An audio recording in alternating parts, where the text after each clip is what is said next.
It's my privilege to call to order the November MTA board meeting. I'd like to ask Acting General Counsel Paige Graves to provide an update on quorum for the record. Paige. Good morning, Chairman. We have a quorum. Thank you, Paige. Before we hear from the public speakers, we have a brief safety announcement, as always. Your safety is of foremost importance to the MTA. Therefore, we ask that you listen to the following instructions.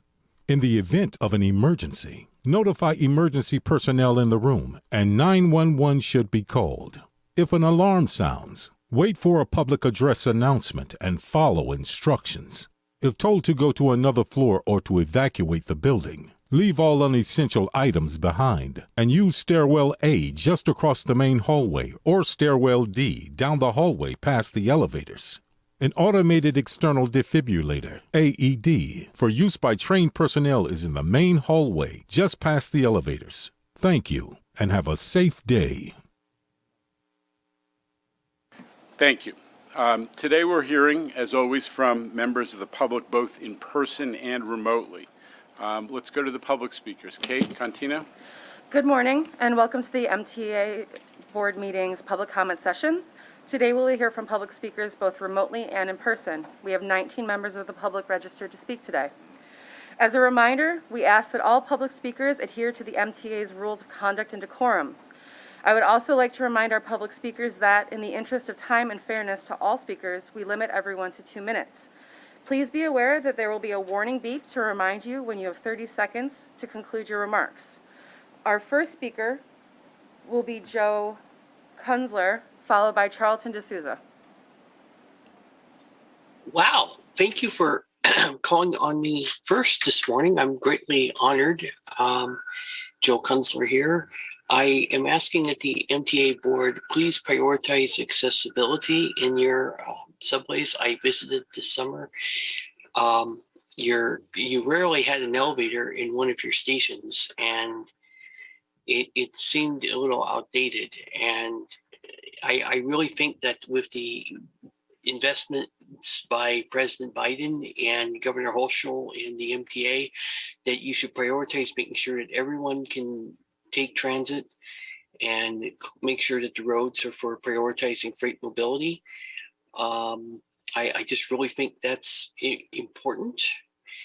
I also want to thank, in particular, if it's okay, Writers Alliance and Betsy Plum for getting you guys the funding you need to be successful. That's a big deal. And I also want to thank Sarah Meyer and the New York MTA customer service team for being available on social media to access writers' questions and all. I also have another idea for accessibility. I remember the legendary Lindsay Boylan. You may have heard of her. She was also the manager for Bryant Park, and she had fresh flowers growing in the restrooms. I think you may want to consider not just restrooms in your stations, but also having, growing flowers to reduce some of the odors in the subway. I've reached out, I've offered to donate a rose bush in Lindsay Boylan's name to the MTA, and that offer still stands. And I really hope that everyone appreciates what Lindsay Boylan has done for our democracy as well. And I'm greatly honored to be your first speaker today. And thank you for having me with 1 second left to go. Go MTA, go transit. Thank you. The next speaker will be Charlton D'Souza, followed by Lourdes de la Cruz. Good morning, everyone. My name is Charlton D'Souza. I'm the president of Passengers United. And I am so excited at Passengers United because we all called Senator Schumer to get the bailout and to get this infrastructure package passed. We all worked very hard on it with Congresswoman AOC and everyone else. So we're just excited that this passed. But now I'm upset about the Belmont Park and the UBS Arena situation. So the Q2 and the Q110 buses, there's no extra service being provided to the UBS Arena on game days. That is really sad. And Nice Bus is also not providing any additional service. So Mr. Chairman, if you can, please look into this and please give us extra Q2 and Q110 service before and after the events at the UBS Arena. Now, going back to safety in the subways, as you all know, I've been on the news, I've been speaking up about this. A conductor was shot in the face with a BB gun, which was on Channel 11 News. And again, that says a lot about our subways are not safe. We need police. We need more professional, social workers to help the homeless. And, we need to bring back the homeless outreach unit at the NYPD. That unit was very effective in helping the homeless. They used to buy them coffee, they used to feed them, and they used to help them. And that's what you need with the homeless. You need a hand-in-hand interaction. Thank you. Our next speaker will be Lourdes de la Cruz, followed by Alexandra Lafleur. Hello, everyone. Thanks for having me. I'm a station agent. I've done auxiliary work with the community affairs officers in the past. They are intermediaries between the public and the NYD, constantly in direct contact with the public to address concerns, conduct monthly meetings, etc. 2 weeks ago, I was informed we have NCO officers who are the intermediaries for transit. As employees, we had no prior knowledge of this. Managers were conducting monthly meetings last year during COVID with these officers. I was informed they haven't done so as often this year. My question is, why were the meetings solely for managers? They are not frontline employees. They do not experience the safety hazards we endure daily at all. I was also informed that the managers declined conducting monthly meetings with us present, stating that we would not attend on our days off. This is not the decisions to make. We were not even informed that we had an option. The managers also have contact with us, do not have contact with us only for matters of discipline. There is never any consistent dialogue about safety. We must go out of our way to contact them. So how are they allowed to make the determinations about the meetings without presenting it to us first? They have no clue the stresses we endure regularly. Many employees suffer from severe cases of anxiety, PTSD since being hired by transit. Being exposed to dangerous conditions hinders us from doing a great job because we do not feel safe and we certainly do not feel valued. A commanding officer advised me that there should be photos and contact information present for the NCO officers in booths and somewhere which is visible, which is not the case. We should be afforded the same opportunity to have the monthly meetings just as the civilians do with their respective communities. The manager should not be speaking on our behalf. Our concerns need to be micromanaged. It is starting to feel like our safety is an ask and is not insured. We do not want statistics on how much these things are improved. We want a remedy. Allied security cannot ensure our safety. They do not have intensive training to subdue or detain criminals or EDPs. With regards to the booth keys, if I have to run from a ceiling, I cannot get in the booth expeditiously due to the issues with the locks. I will be dead struggling just to get inside of the doors. The average response for police is between 20 to 30 minutes just to arrive at the stations. Thank you for having me. Have a good day. Thank you. The next speaker is Alexandra Lafleur, followed by Alita Dupree. Good morning, Board. I am Alexandria Lafleur, Accessory Community Organizer for Sydney, the Center for the Independence of the Disabled of New York. Last month, I came to you asking for the reinstatement of no shared rides, which we are still asking for. But this month, I am coming to you asking for a statement of acknowledgement and accountability for how Accessory services have been diminished. Rides are increasingly being canceled and wait times for another vehicle are reaching hours. Calls on hold are heading the same way in regard to wait times. These problems arise from different issue areas, but Accessory users are feeling consistently ignored. While we understand the many facets of these problems, we urge you to address these problems as soon as possible, as the users are severely impacted and often the services are the only option for getting around the boroughs. They pay the same fare as any other bus or subway rider would, so why should they have to wait much longer periods? Thank you. Thank you. The next speaker is Alita Dupree, followed by Mary Parsian Lavelle. Thank you, Chair Jano Lieber and members. Alita Dupree for the record. My pronouns are she and her. Always good to be back with you. Thank you for the welcome. You can never have enough Grand Central Terminal. Answers await those who ask the questions. And they're very good at doing it 1,000 times an hour. Certainly, we have to continue working on our Omni, and I'm looking forward to the app because I have a phone, and it should have reduced fare capability, and there should not be a fee for using a virtual card in the app. And I think the fee for the physical card should be $3. And I'm glad that we're not going to raise fares right away, but we still have to look at ways that we manage our fares, going back to our public hearing process.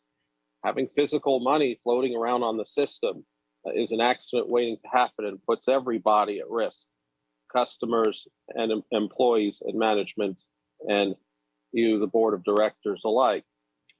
We have a new infrastructure bill, and I think we have to work on our aspirational goal of hopefully doing 50 stations a year and upgrading them to full ADA accessibility. ADA includes me. I told you my times of climbing out of the deep subway stations. And when I left you all in September, I went to LaGuardia.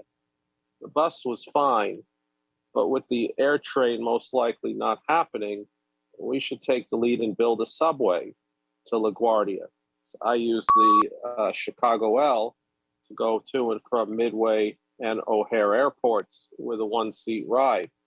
Made life pretty easy. Denver has this too, and Seattle Light Rail. So we should have a one-seat ride to LaGuardia. So thank you for the welcome. This system is legendary and stately. Let's remember the traditions. 117 years of subway. I look forward to seeing you again. Thank you. Thank you. The next speaker is Mary Parsian-Lavelle, followed by Lisa Daglian. Good morning. My name is Mary Parison-Lavelle. I'm the chair of a coalition called CURES, Civics United for Railroad Environmental Solutions. This board has undergone many changes since I first began making my statements over 3 years ago. Our message has been the same and yet not addressed all these years. Did you know that since 2013, the MTA LIRR has received $27 million in appropriations from the state to repower the high-polluting switcher locomotives the New York and Atlantic Railway uses, and yet we're still waiting for a fair and transparent procurement. We know that some of the money was used to purchase 2 prototypes in a rigged procurement with a preferred vendor. We know that some of the money was used to purchase, we have been waiting since 2018 for you to spend the rest of the money responsibly on state-of-the-art Tier 4 locomotives. Did you know that Governor Hochul recently sent New York State Department of Environmental Conservation Commissioner Sagos to the International Climate Change meeting in Scotland, making the claim that New York State is a climate change leader? However, shamefully, the reality is in 2021, the waste by rail industry in New York State is still allowing to pollute community air and the environment with toxic diesel emissions from 1970 locomotives and waste, blow-off, leachate, and odors from rail cars, containers, and transfer stations. And New York State is doing nothing to stop it. RFP 6563 must be amended to purchase what we need on Greater Long Island. The writing is on the wall. There are plans to build the biggest waste transfer facility in perhaps the country in Brookville, Long Island by Winter Brothers. 6,000 tons. Please conclude your remarks. Will be pulled by these antiquated locomotives. So please do the right thing and use this $27 million. Please conclude your remarks. Thank you. Thank you. The next speaker will be Lisa Daglian, followed by Bradley Brashears. Hi, good morning. My name is Lisa Daglian. I'm the Executive Director of the Permanent Citizens Advisory Committee to the MTA PCAC. It'll be interesting to see if today's meeting can top the news that came out on Monday. Thanks go to Senator Schumer and the members of the New York delegation who voted yes on the bipartisan infrastructure bill. You did the right thing for the region and the millions of riders who rely on you. The news out of Washington and subsequently from Albany will inform the 2022 budget, which we'll see in draft form today as the November plan. Though we haven't seen it, we do anticipate reading in the out years. The good news is that for now, the primary focus of the coming year can correctly be where it needs to be, getting riders back on subways, buses, the Long Island Railroad, and Metro North, keeping service levels high and restoring service to pre-pandemic levels wherever feasible, while helping encourage people to get out of their cars and into train cars. Holding fares flat for the critical months when more people return to offices will remind New Yorkers what a bargain transit really is in the long run. Innovative fare options will serve as further enticement. But the best way to get riders back is to keep investing in them with new stations like the Elmont Station, the Long Island Railroad's first new one in almost half a century, extending the 2nd Avenue subway up to 125th Street. More accessible stations, Met's Willets Point, please, Penn Access, bringing Metro North into Penn Station and fixing that key commuter hub, and completing East Side Access and Third Track so that real reverse commute options become a reality for Long Island. More capital money means less borrowing and less out of scarce operating funds to pay for it. Capital from the infrastructure bill is an investment in the region, but we need more to maintain the system and keep improving it. That's why congestion pricing is so important. Similarly, finding new sources of sustainable operating revenue at the state level will be key to keeping service where and when riders need it. We remain committed to working with you and our elected officials on both. It's in the best interest of the region and riders. And thank you, Bob Ferran, for all the work that you've done for the MTA and the region and the riders over these many years. Thank you. The next speaker will be Bradley Brashears, followed by Jason Anthony.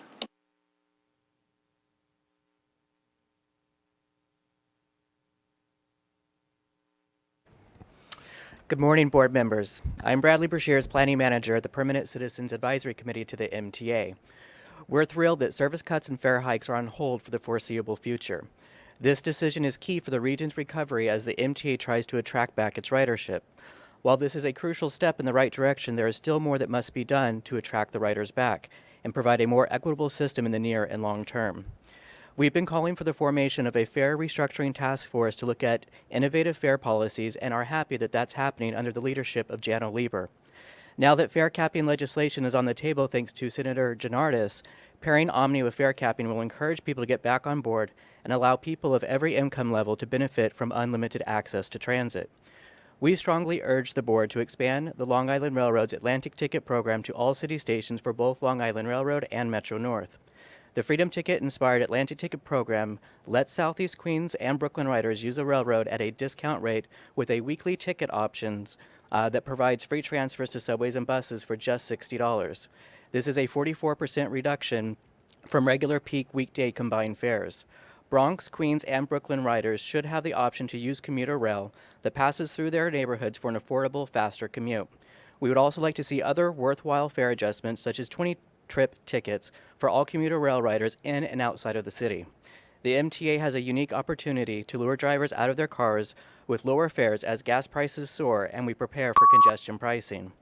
Peer systems like London, Paris, Boston, Los Angeles, and so many others have restructured fares with transfers between commuter rail, subway, light rail, and buses.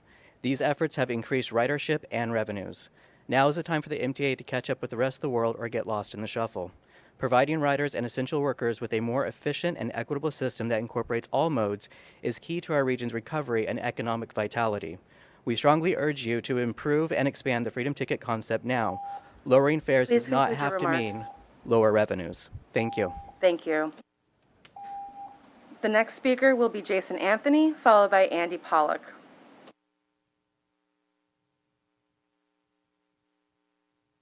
Jason Anthony from the Amazon Labor Union.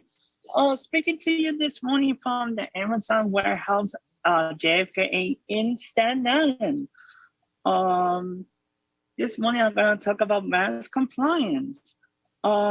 Yesterday, I was on the M14D Salad bus service where a bus driver wasn't wearing his mask.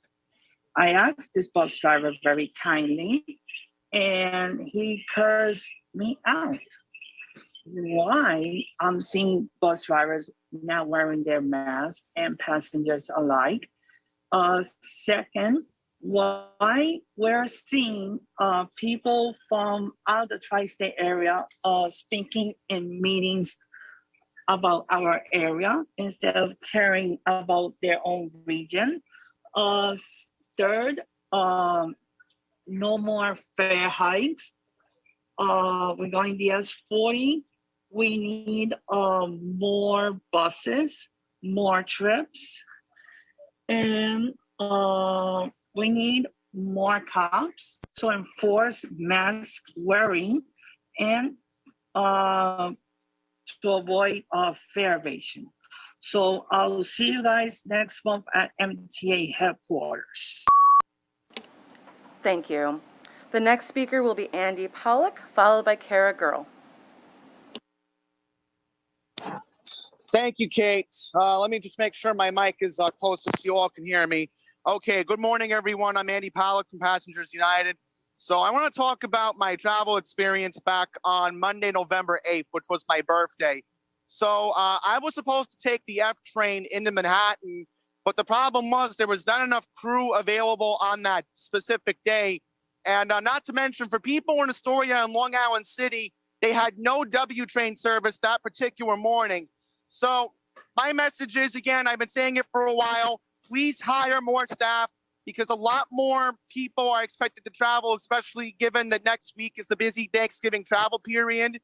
And I would hope that there's going to be enough subway service available on November 24th next week, which is the day before Thanksgiving.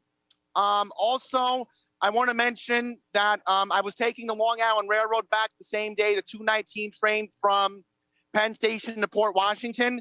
It was an M9 train and it only had 8 cars. So again, when there's busy travel times expected, especially next week, given that it's going to be very busy with Thanksgiving coming up, you need to have a standard on both Metro North and the Long Island Railroad to have 10 to 12 cars on each train because there's a lot of traveling expected. So that's pretty much my message for this month. Next month, I'm going to go more about the Omni rollout because I don't have enough time to get into it this month. So once again, thank you for hearing me out, Mr. Chairman. Once again, thank you, Kate, for letting me come on this morning. So I'll speak to you all in December and have a safe and happy Thanksgiving. Thank you. The next speaker is Kara Girl, followed by Bruce Hain.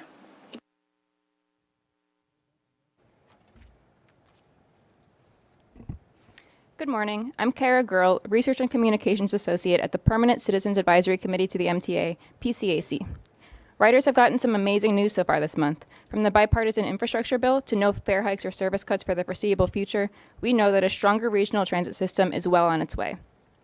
Media coverage of the news has shown that, of course, riders are glad that they don't have to pay more. But some, including fiscal watchdogs, are wary and feel that this is just delaying the inevitable fare increase they know will come sooner rather than later. Too many riders still don't know where their money is going, especially if they don't see better service in a welcoming, accessible environment. The infrastructure bill is a huge step towards a better transit system in the future, but riders also need to see a better system now, both through small investments they'll see on their daily commutes and through continuing service improvements. The MTA has to look towards the future and fight for long-term, sustainable operating funding that will keep fares low for years to come, while being transparent and showing riders that the money they hear will be invested in the MTA is going to good use. We in this room may understand the nuances of capital versus operating funds, fare box recovery ratios, and federal versus local investments, but riders shouldn't have to. Riders should be able to easily see in a visualized dashboard what tangible improvements are coming their way, the projects that are being funded, their costs and timelines, progress updates along the way, and most importantly, how they'll benefit riders. This can and should be done through a more robust and transparent capital program dashboard, which we hope you'll update now that Senator Comrie's MTA open data law is here to stay, thanks to Governor Hochul. Riders want more reliable and efficient service, a cleaner and safer transit system, and visible improvements to the stations they visit every day. The best way to tell them that these major infrastructure investments will directly benefit them is to be transparent and show them through projects they'll feel the benefits of, both immediately and in the future. Thank you. Thank you. The next speaker is Bruce Hain, followed by Valerie Joseph.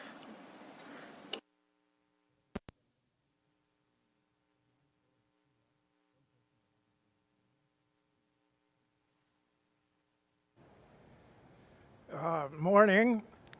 I was glad to hear about the performance of the subway last month. Pretty impressive, and I got the impression from what I saw in the videos that we might be to the turning point where we can give up the 5-minute handicap. I mean, it would certainly be, I think it was a bad idea to do it in the first place. I mean, they could have just made a deal where they let them be late. What is the point of doing it like that? Because you want to, the way to achieve on-time performance is, first of all, to make it to the minute, railroad accuracy. So I think one way to do it might be to take some of those display devices and put in each station by the token booth, where someone can watch it, or I don't think they have, surveillance cameras. Maybe the next batch should have surveillance cameras, but where someone can watch it and then post all the anticipated times and all the actual times. But you got to do it in writing too. But that would be a way to see exactly where we are and to allow everyone to see exactly where we are. Now I have one thing that is less pleasant. I'm sorry to say, by all appearances, that project in 33rd Street Passage is not going well. There's such a thing as staging. And that bank on the corner where you go to the only passage to get to Moynihan, we're Please done. conclude your remarks. It's blocked off. It shouldn't be blocked off. Thank you. Our next speaker will be Valerie Joseph, followed by Sasha Blair Goldenson. Good morning, board members. My name is Valerie Joseph. I'm an accessory right advocate from the Brooklyn Center for the Independence of the Disabled. And let's not forget a user of this broken system.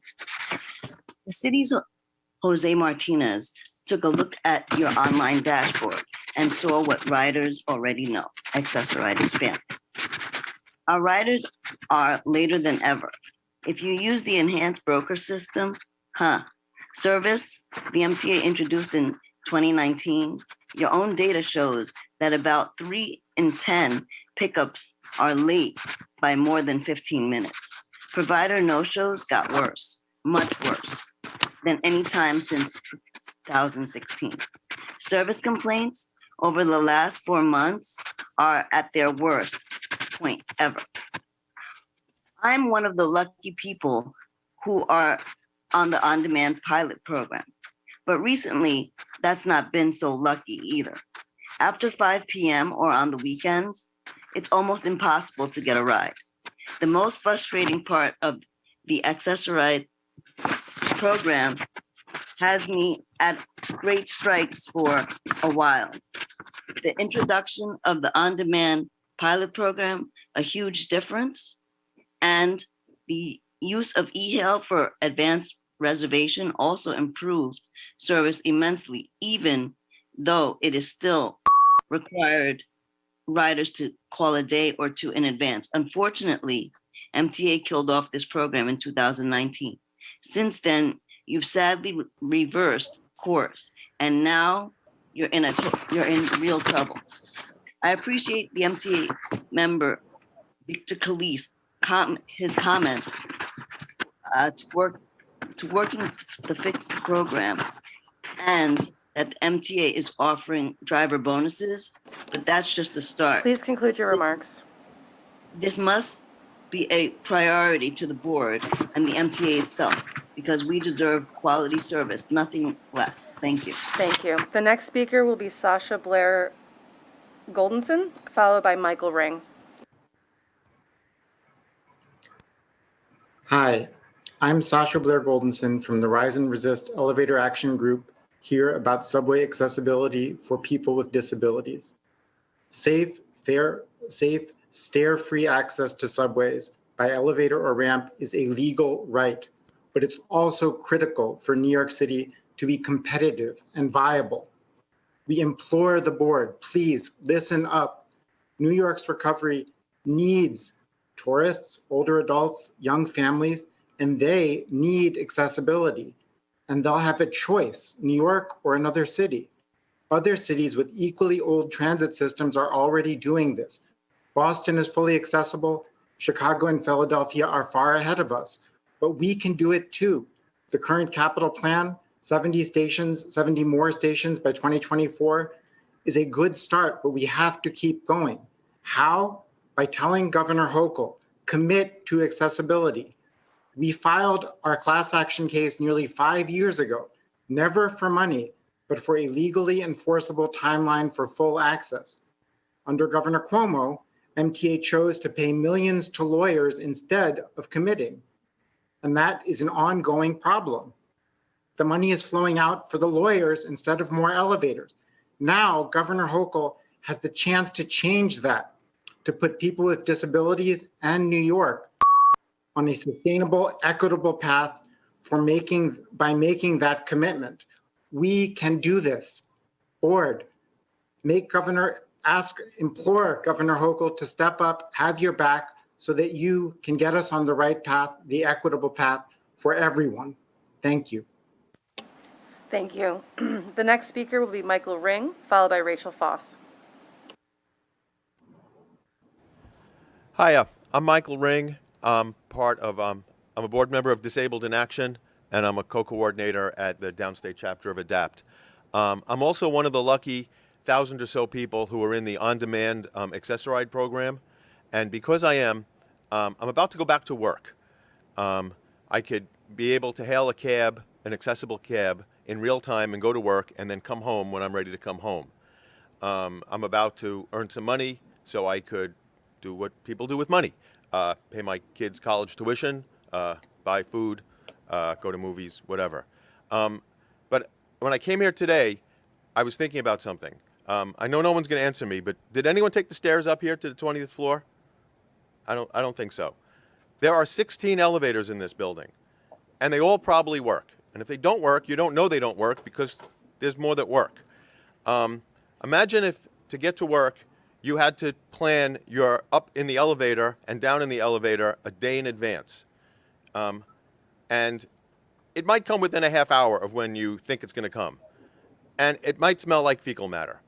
No one would be here. No one would come to work. No, you guys would not be productive members of society. People who need stairs, who need elevators and can't use stairs, need to get on the subway and go to work. I don't want a ride back and forth every day. I want to be able to take the subway every day. Billions of dollars are about to become available. I would urge you people to put elevators that work reliable in every subway station so that people who need elevators to get to and from places could use the subway like you guys got up here to the 20th floor. Thanks a lot, and spend that money. Thank you. The next speaker will be Rachel Foss, followed by Joseph Rappaport.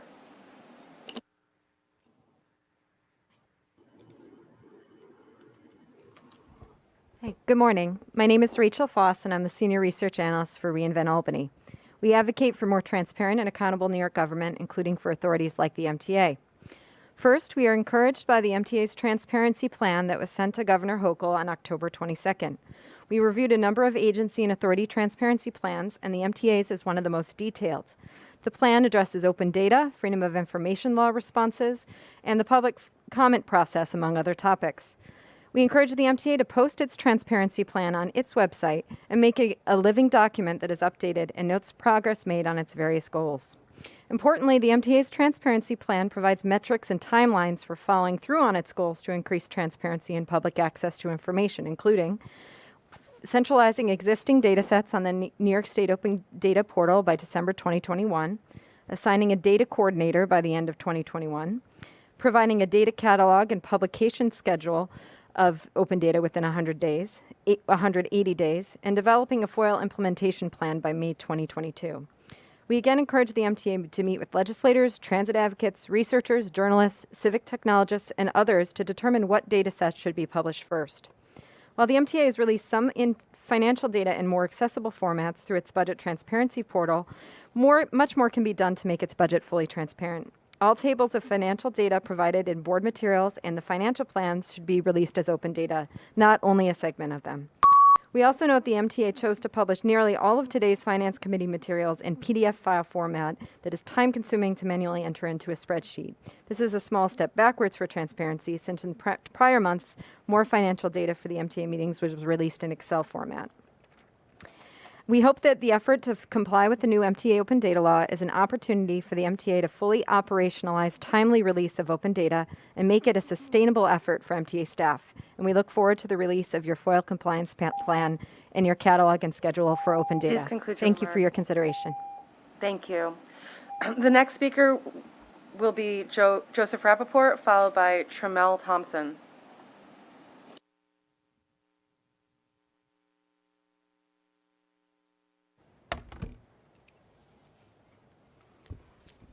Good morning. I'm Joe Rappaport of the Brooklyn Center for Independence of the Disabled, BCID. I'm here to talk about three things. First, I think we're all pleased that the MTA won't raise fares for the time being. The board has kept the Access-a-Ride fare at $275 now for several years, which has made a huge difference for riders. When it inevitably comes time to raise the fare again, I urge you to keep the Access-a-Ride fare at $275, and before that, to offer fare discounts to Access-a-Ride riders. You've also just received or will receive an infusion of cash from Washington. Now it's time to use that wisely to increase the accessibility of subway stations and of the subway system. It's also time to settle the multiple lawsuits against you, including making a commitment to keep elevators fixed and running. Finally, Access-a-Ride. The system is in crisis, as you've heard from others today, and as Jose Martinez of the city showed recently.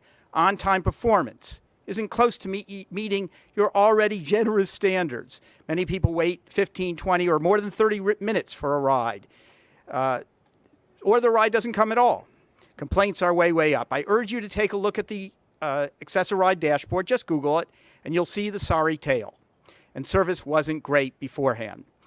We appreciate that you're exploring other ways of improving service, including finding more drivers, but better training of those drivers is essential. And I also urge you to work with the Taxi Workers Alliance and the Taxi and Limousine Commission, now that the debt relief plan is moving forward, which may increase the pool of drivers for e-hail services. We're happy to work with you on that.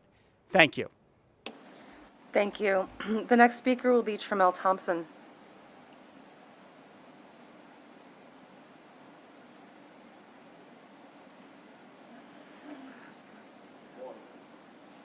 That the system is safe. This shirt doesn't say that this system is safe.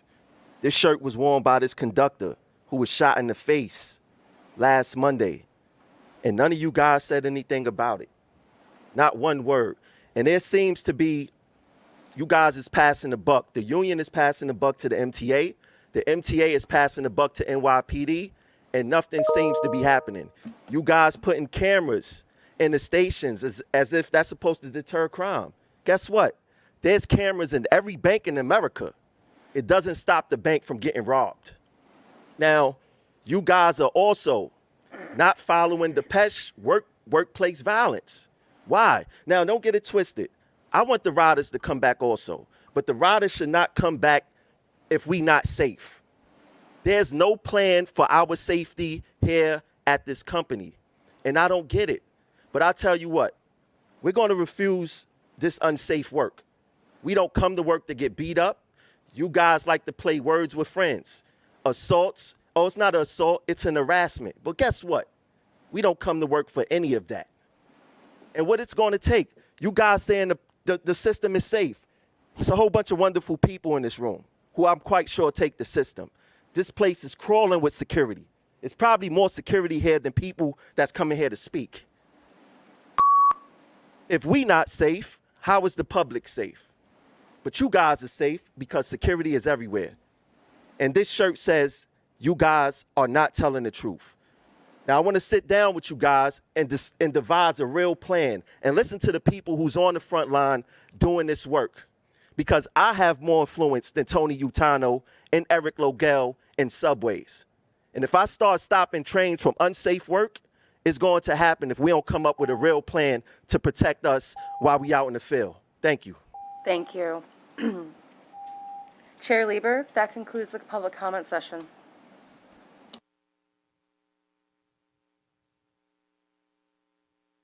Thank you to all of our public speakers, both the ones who came in person and remote. We're obviously the format that we've embraced, which is to include both in-person and remote, has been incredibly successful, and I just want to thank the staff for figuring out how to make that work. There was a little complexity, and also to all of the public speakers who continue to participate in great numbers. Let me turn to my remarks, if I may. Oh, I want to, first of all, I wanted to acknowledge that there are a couple of board members who are joining remotely. Paige? Chairman, joining us remotely is Commissioner Glucksman and Commissioner Tessitore. Thank you to Vinnie and Randy, board members who are joining remotely. Okay. Thank you to everybody who's joined today, members of the public. As I said, and to board members, we have a fantastic turnout of our great board. But also a special welcome to some new colleagues who are joined us here today. MTA Construction Development President, newly minted President Jamie Torres Springer, who's down the end Recording in President's Row. Chief Administrative Officer Lizette Camillo, and Senior Advisor Shanifa Riara. They are all refugees from New York City government, and we embrace them. Could you just stand and take a bow so everybody knows who you are? Thank you again. As I've said at the board meeting every month since I took this assignment a couple months ago, bringing back ridership is by far our top priority, and I'm happy to say that October was another really good month. We have 130 million rides that month, which is a 10% increase over September. The agency presidents are going to provide more detail on this, but I think everyone's getting used to the fact that we are intensely focused on this. But an equal positive element to the story is service. As you're going to hear from Craig Cipriano, on-time performance on the subway was higher last month than in September, and in fact almost beat our all-time best. And customer trips are faster overall now than before the pandemic, compared to October 2019, even with slightly longer wait times on the platforms due to the impact of crew shortages. This is because trains are moving much faster thanks to the work we did during COVID to replace and recalibrate signal timers, to reevaluate speed limits, and otherwise to reduce track and signal-related delays and slowdowns. So big benefits for the public in that, and we're always going to focus on it. Something else we're doing to bring back our customers, not raising fares or cutting service. As Governor Hochul announced on Monday, the federal COVID relief aid approved by Congress, and which New York is now actually going to receive after reaching a deal with New Jersey, that aid is going to allow us to take fare hikes off the table for at least 6 months and hopefully beyond that. And it also allows us to eliminate service reductions that we had anticipated might be necessary to balance the budget in future years. Thank you to Senator Schumer. Thank you. And to the entire New York delegation. And thank you to Governor Hochul for negotiating a compromise solution with our partners in New Jersey and Connecticut to free up all that money. You'll see that there remains a very substantial structural deficit in our budget lurking just over the horizon in 2025. Bob Ferran and Deputy CFO Jay Patel are going to go into details when they present the November financial plan. Addressing that is not going to be easy, and I have begun discussions with the governor's office and with key legislators about the actions that will be needed at some point to address this challenge. But for right now, our top priority is bringing riders back, and that's why we made the business decision for the time being not to raise fares or to hold out the prospect of service reductions. We're exploring a number of other strategies to bring more people back to transit. We're aggressively promoting enrollment in the Fair Fares program. I think many of you who are riding have seen the ads that have been put on the subways and buses. That's the program that gives low-income riders a 50% discount. And we're going to continue talking to New York City about this, about setting high goals in terms of what we want to achieve in terms of enrollment. We're still only about 30% of all eligible folks are enrolled in Fair Fares, and maybe even adjusting the income levels, using the federal poverty level. I've talked to David Jones, who is, of course, the godfather of all of this effort, about this, that we're using the federal poverty level to determine income eligibility for this program, and I personally think that that may be excluding some folks who, by any reasonable New York standard, ought to qualify. We're working with New York City DOT to speed bus service by adding bus lanes, busways, and more. Bus service is a matter of transit equity. All over this city, there are communities where, and they tend to be low-income communities and communities of color, where people rely on the buses as mass transit. We have to give them more and better service. We are working with the City of New York intensely, starting with the agreement that I came to with Commissioner Hank Gutman a few months ago, to add bus lanes and busways more quickly, to add cameras and do enforcement more aggressively to keep those bus lanes and busways open. That's the only way we're going to speed buses and deal with this fundamental equity issue. And as you're going to hear later, we know our customers are concerned about safety. It came out in the customer survey. The stats are good. Crime is down, but we're also hearing about customer concerns. And so I have been talking to the NYPD and other leadership organizations in city government about strategies to have a more visible NYPD presence in our system in the right places. And we're also looking at new fare promotions to accommodate post-COVID schedules when commuters might be going to the office less than 5 days a week. That's part of our fare strategies working group that the board and the staff are doing jointly. We learned a lot from the customer survey, and you're going to hear much more from Sarah Meyer in a few minutes about it. Of course, during COVID, we made huge improvements to the system, and customers are noticing. Winnie Hu at the New York Times had a great piece recently, and I'm showing you some of it here, about all the improvements that were made to the transit system since people were away. And she cited, and you're seeing images as they're rotating through, the improvements to signals, the work we did on Times Square, and the Grand Central mezzanine, which is feels like a completely new place. The Penn Station work, which we heard a little bit in one of the public commentaries, but the Penn Station work, we got a new entrance, and the concourse is going to be double in width and much higher, and that project is moving forward. ADA access, we're knocking out stations much faster than we did ever before. I appreciate all the comment. Omni, digital screens, a ton of progress, and we're glad the Times is noticing.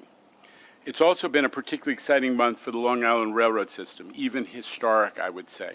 A couple of weeks ago, Governor Hochul joined me on the first East Side Access test train to travel from Jamaica to Grand Central. We're still anticipating East Side Access opening by the end of 2022.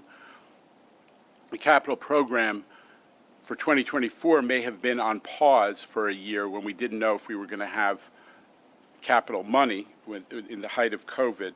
But the ongoing projects have not been neglected, and the East Side Access timeline is intact, and we're committed to it. Third track, Long Island Railroad, also continues to be on time and under budget, again, right through COVID, one of the most complicated projects the MTA has ever done. It is our model of a mega project. Last week, we reopened Carl Place. That is the first station on the third track to be reconstructed as part of that great project. And this is the image you're seeing from yesterday. Yesterday, we cut the ribbon on the Long Island Railroad's first new station, depending on how you calculate it, but at least 50 years, the new station at Elmont, just in time to run service for the Islanders' first game at the nearby UBS Arena. That was a commitment made by the state of New York and by the Empire State Development Corporation. It fell to the MTA to execute on that commitment, and we did it. The procurement started in the beginning of COVID, and we did it. So on time, on budget for that hugely high-profile project for Long Island as well. And of course, there's Governor Hochul's new proposal for Penn Station, which has received a lot of positive attention since her announcement a couple of weeks ago. As you heard, her plan would fast-track repairs to existing Penn itself, prioritizing that station, that facility, where the New Yorkers actually go and are going to continue going forevermore, because that's where the subways go, and that's where the Long Island Railroad tracks go, and that's where the Metro North trains, when they come in through the Amtrak Hellgate line and use those tunnels under the East River. It's all ending up in existing Penn. And what the governor said is she doesn't want to wait until the Gateway tunnels. The state of New York is committed to Gateway. The state of New York is funding its 25% share of the Gateway tunnels, which will increase New Jersey Transit and Amtrak access to the city of New York. That's good for us, but we can't wait for existing Penn to be done until after Gateway is completed in 2035. This is great news for our customers to have this type of commitment. They can't wait any longer for improved Penn experience. The station we know is confusing, claustrophobic. Some call it a dungeon. I say no more, and that's what Governor Hochul says. Lastly, our people. I've spoken about how the four-year hiring freeze, and the hiring freeze began before COVID at the MTA. That freeze put enormous pressure on this organization, and how our antiquated recruiting and compensation policies have made it hard to attract and retain talent. We have massive attrition here, and we need to compete. And we need to make this an attractive place for people to make their careers. Fortunately, we have resumed hiring. We have hundreds of bus and train operators and conductors who are in training classes right now. You've heard from Craig Cipriano how we have expedited all that training and how we've increased the capacity of all of our training facilities and how we're just getting a lot more people through training so that we can deal with the service delivery needs. Many of those folks have graduated from classes already, and they're going to be in service in the new year. Also, our budget plan allows us to resume collective bargaining on many outstanding contracts with some of our unions, which is really important. But I just want to mention also for our existing non-represented staff, after years of compensation freezes, we're implementing a modest cost of living salary adjustment. And I think that after COVID, that was an appropriate way to recognize what people have gone through to keep this system going, that portion of our workforce as well. We're also building out new consolidated teams. I talked about how the transformation has been disruptive in some ways, but now we're through it and we need to make those teams work. We're bringing on new employees. We need people in the office, which is one of the reasons we started bringing people back in the effort to create a cohesive, high-functioning organization. So that is one of our important goals, that folks who are joining this organization, and I'm thrilled, we introduced Lizette Camillo earlier, but I'm thrilled that we're going to have an executive of that caliber overseeing our people organization as we work this through. On Vaxxer tests, we're working out the kinks. The good news is so far our strategy appears to be working. The MTA's vaccination rate continues to grow. We have 70% of the workforce absolutely confirmed on the paperwork that we have that they've been dosed, but we're pretty sure that number, because we've done intensive statistically significant analysis of the people who haven't got their data in the system, and we're pretty sure we're at 80%. Of our workforce, because there are a lot of people who just haven't registered their vaccinations. But in any event, we're making vaccinations and boosters available to our entire workforce and implementing testing for those who are, for whatever reason, not vaccinated. And we have urged it from the beginning. My former organization, which Jamie is taking over, is over 90% vaccinated, so I've been passionate about this. But for those who are unvaccinated, they're subject to testing, which is what the feds are requiring. It's being litigated now, but they have a Vaxxer test program. It's what the state is requiring, and we're implementing that at 700 locations. Easy to get your test done when there are 700 locations in the MTA system for people to drop whatever the vial or their test materials. And our COVID infection rate, which is well below 1% at this point, is well below the statewide average. And our crews are showing up to work. Part of this calculus as we're trying to manage through is making sure that we're able to deliver service every day. And this month, we have increased the service delivery statistic back north of 90%, which was important to us. That's our core mission, to keep New York moving, and that's what we're doing, and we're going to keep doing. So I just want to thank the board for the continued engagement that they have shown through this challenging period in the last few months since I came on.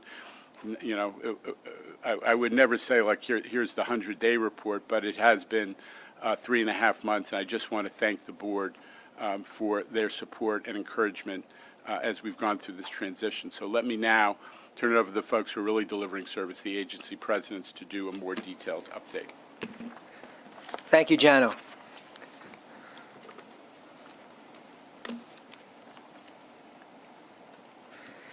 Thank you again. As I mentioned at committee, we are carrying 4.8 million riders across subways, buses, and paratransit. That's 60% of our 8 million riders pre-pandemic. Subway ridership continues to climb, peaking at over 3.3 million and averaging 54% of pre-COVID weekday ridership when compared to October of 2019. Remember, we were at just 50% last month in September. After the large surge in September from school reopening, bus ridership appears to have stabilized, slowly but steadily rising from 63 to 65% of pre-COVID levels. And paratransit ridership remains strong, and in October, we had the highest daily trip count since the pandemic began. My team is closely monitoring these trends as we continue to see our riders return to the system. A few interesting trends we're noting. Ridership into and out of the Central Business District overall stands at 51% of normal, just about the system-wide ridership level. This is the market that traditionally defines our capacity needs and is typically composed of riders commuting to office jobs. Ridership within the Central Business District stands at 41% of normal. This represents a mix of tourist trips, suburbanites transferring to subway from major terminals, non-work trips, and includes people who both live and work or attend school south of 60th Street. While it's currently the market with the lowest share versus pre-COVID levels, it is also the fastest rebounding sector of them all. And we expect that as tourists and office workers come back to the CBD, that this market will continue to grow. Local trips within the outer boroughs and long-distance trips between outer boroughs are strong, at 65% and 64% respectively. This is a mix of school, shopping, and discretionary trips, as well as essential non-office job trips. Many of these variables are beyond our control. However, providing great service is within our control, and here are some recent performance highlights. Weekday on-time performance was 83% in October. This was 3% better than last year and 2% better than 2 years ago.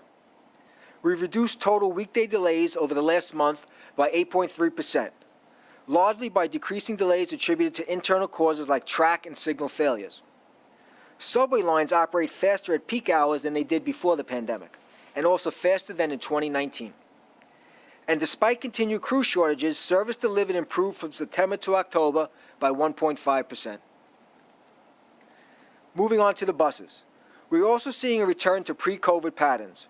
Early in the pandemic, Bronx bus routes retained the greatest share of riders, presumably because many of those riders were essential employees or used the bus to perform their essential trips. In recent months, Brooklyn and Queens has caught up. The same is true for express routes. They also started returning to pre-COVID distributions. They had greatly lagged the local routes, but in the fall, we have seen the fastest growth as the office markets on those routes have come back to life. And in regards to paratransit, trip patterns have remained largely the same as they had been pre-pandemic. In closing, I just want to reiterate that the New York City Transit team is acutely focused on providing the best possible service across subways, buses, and paratransit to support our continued return of our riders. Thank you. Thanks, Craig, and thank you to your team because these are significant and positive stats that you've described. Long Island Railroad, Rob?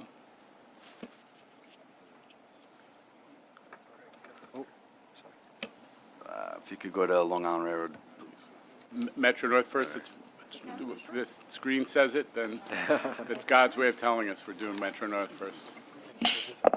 Okay. As you can see on this chart, except for a bit of a drop-off in early September because of the effects of Hurricane Ida on the region, our decision to increase service at the end of August was the prudent, responsible move in anticipation of the region's returning to work. For the month of October, our daily ridership appears to have flattened out a little bit, slight increases week over week, trending in a fairly flat line.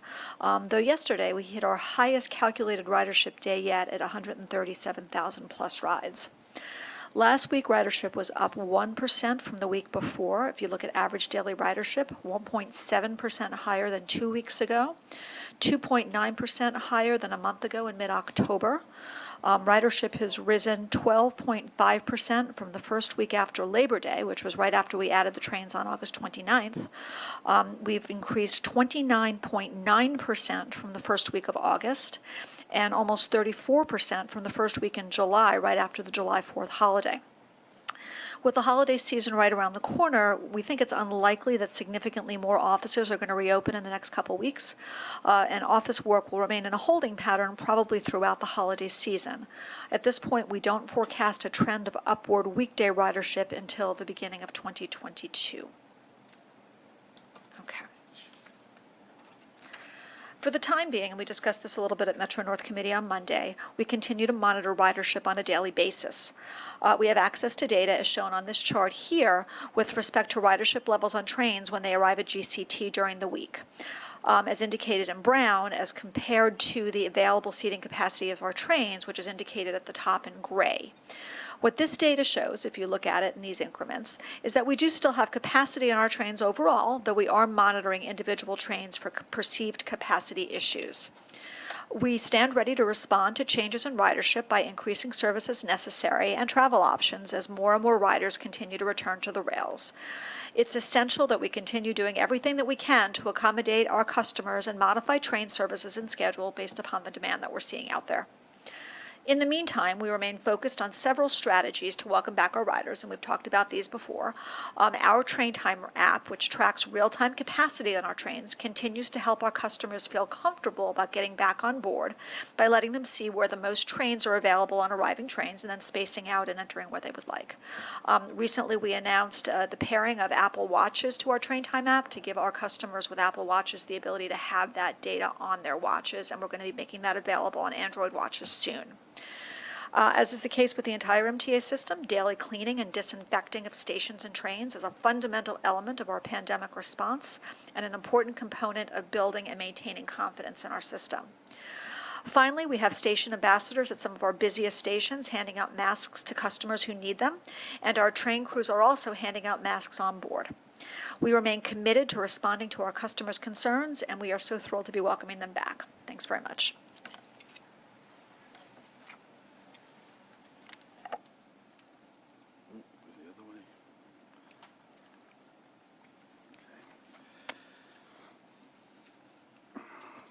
Thank you, Chairman. Good morning, board members.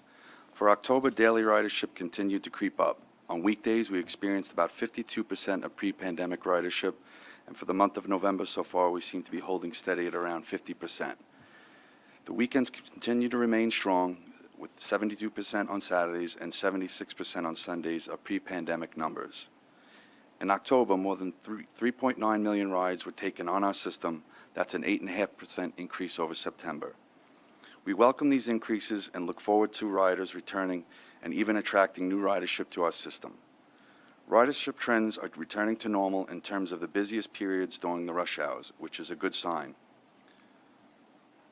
As you can see in the graph, our busiest hour during the AM peak periods is 8 to 9 a.m. The graph also shows we have capacity on our trains to accommodate customers in this hour and the entire peak period as well.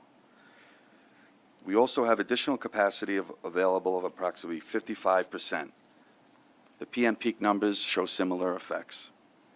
We recognize there are some individual trains that have higher customer counts and less available capacity than others.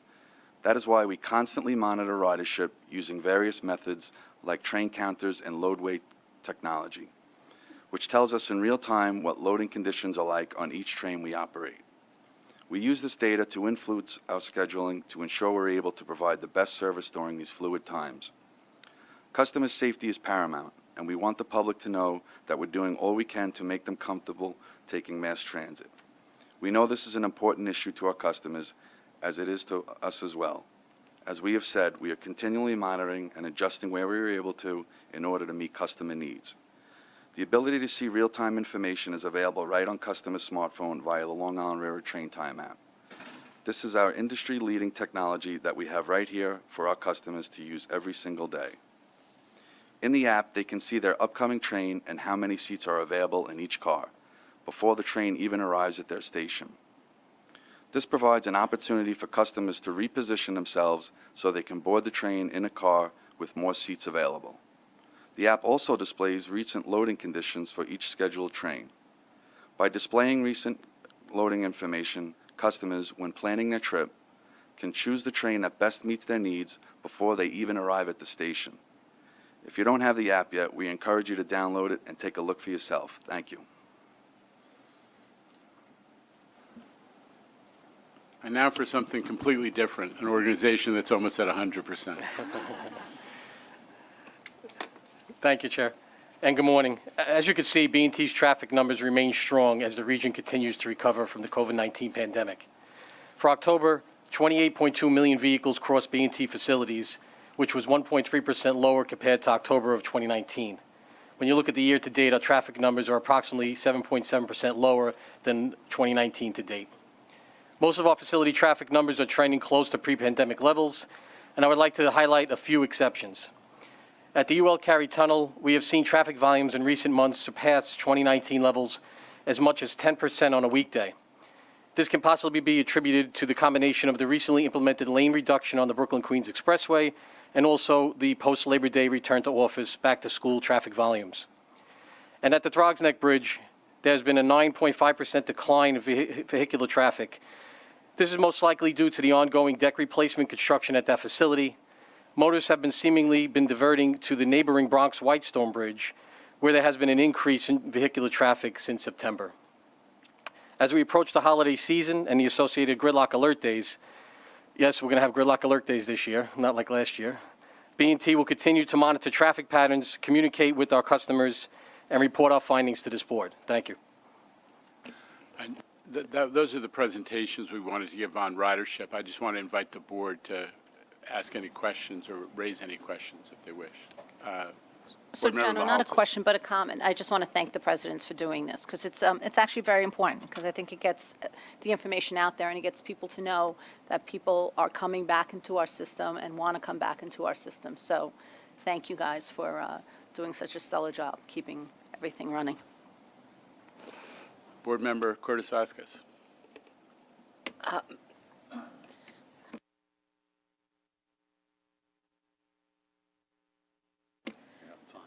It's on now? Yeah.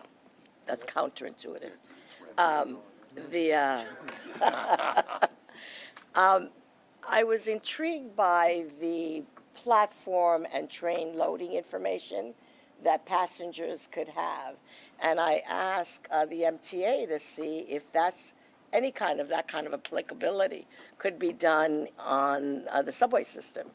It would be intriguing for people to know where in the station they should be positioning themselves so that they won't be pushed in like cattle. So, we're not there yet again, but we will be. But I think now is the time to look at those. And I wanted to also, on another comment that you had made earlier, Jano, is I want to acknowledge you for all of the infrastructure and the track repairs, and it was that all of that work was done under you, which is why we're in a position to have increased ridership without issues. And I'm going to ask you to do the same kind of aggressive review for all of you around the number 6 line and its accessibility. It's not surprising that Bronx ridership is the highest, and it is more than likely due to the fact that there are so many inaccessible subway stations on that line. So it's something that I really want us to be rather aggressive about and come up with a real timeline on when we're going to address that issue. So those are my comments. Thank you. We can definitely do that. You know, we work closely with the advocacy community in sort of prioritizing the order of which stations will be done first, second, third, and so on. But it's an area that is worthy of the additional focus you've described. So thank you for that.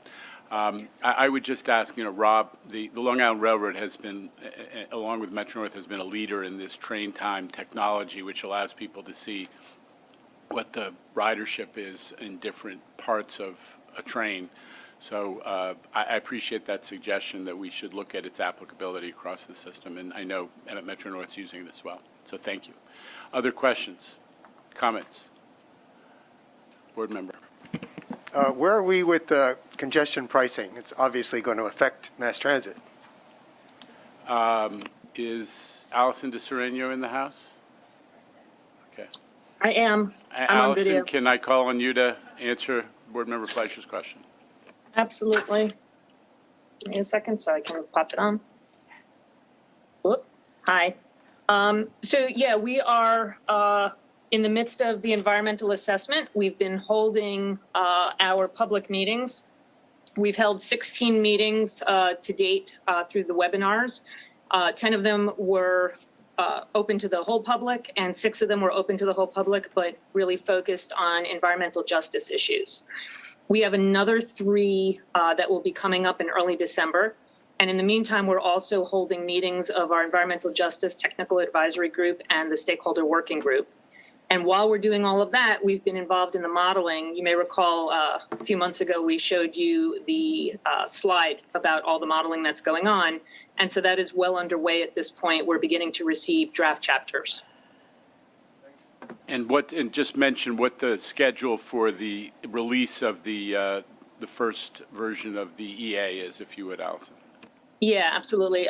We anticipate that the draft EA will be released for public input in late May of 2022 at this point. So that will take all of the material that's been collected through this extensive outreach, factor it in, use the modeling, and sort of summarize it all into this environmental assessment document, which is the next major step forward in this process. Board Member Zuckerman. Yeah, I'm going to raise I guess I'd call it a parochial topic, which I raised at the joint railroad meeting on Monday, but not that many of our board members attend that. What Kathy has done at Metro North has been amazing over the several years she's been in this role with hurricanes, COVID, positive train control, rebuilding our rail network, et cetera. So it's an enormous amount she's done, and Phil as well. But we are experiencing, since COVID, significant reduction in speed of trains for the right reasons, I would say.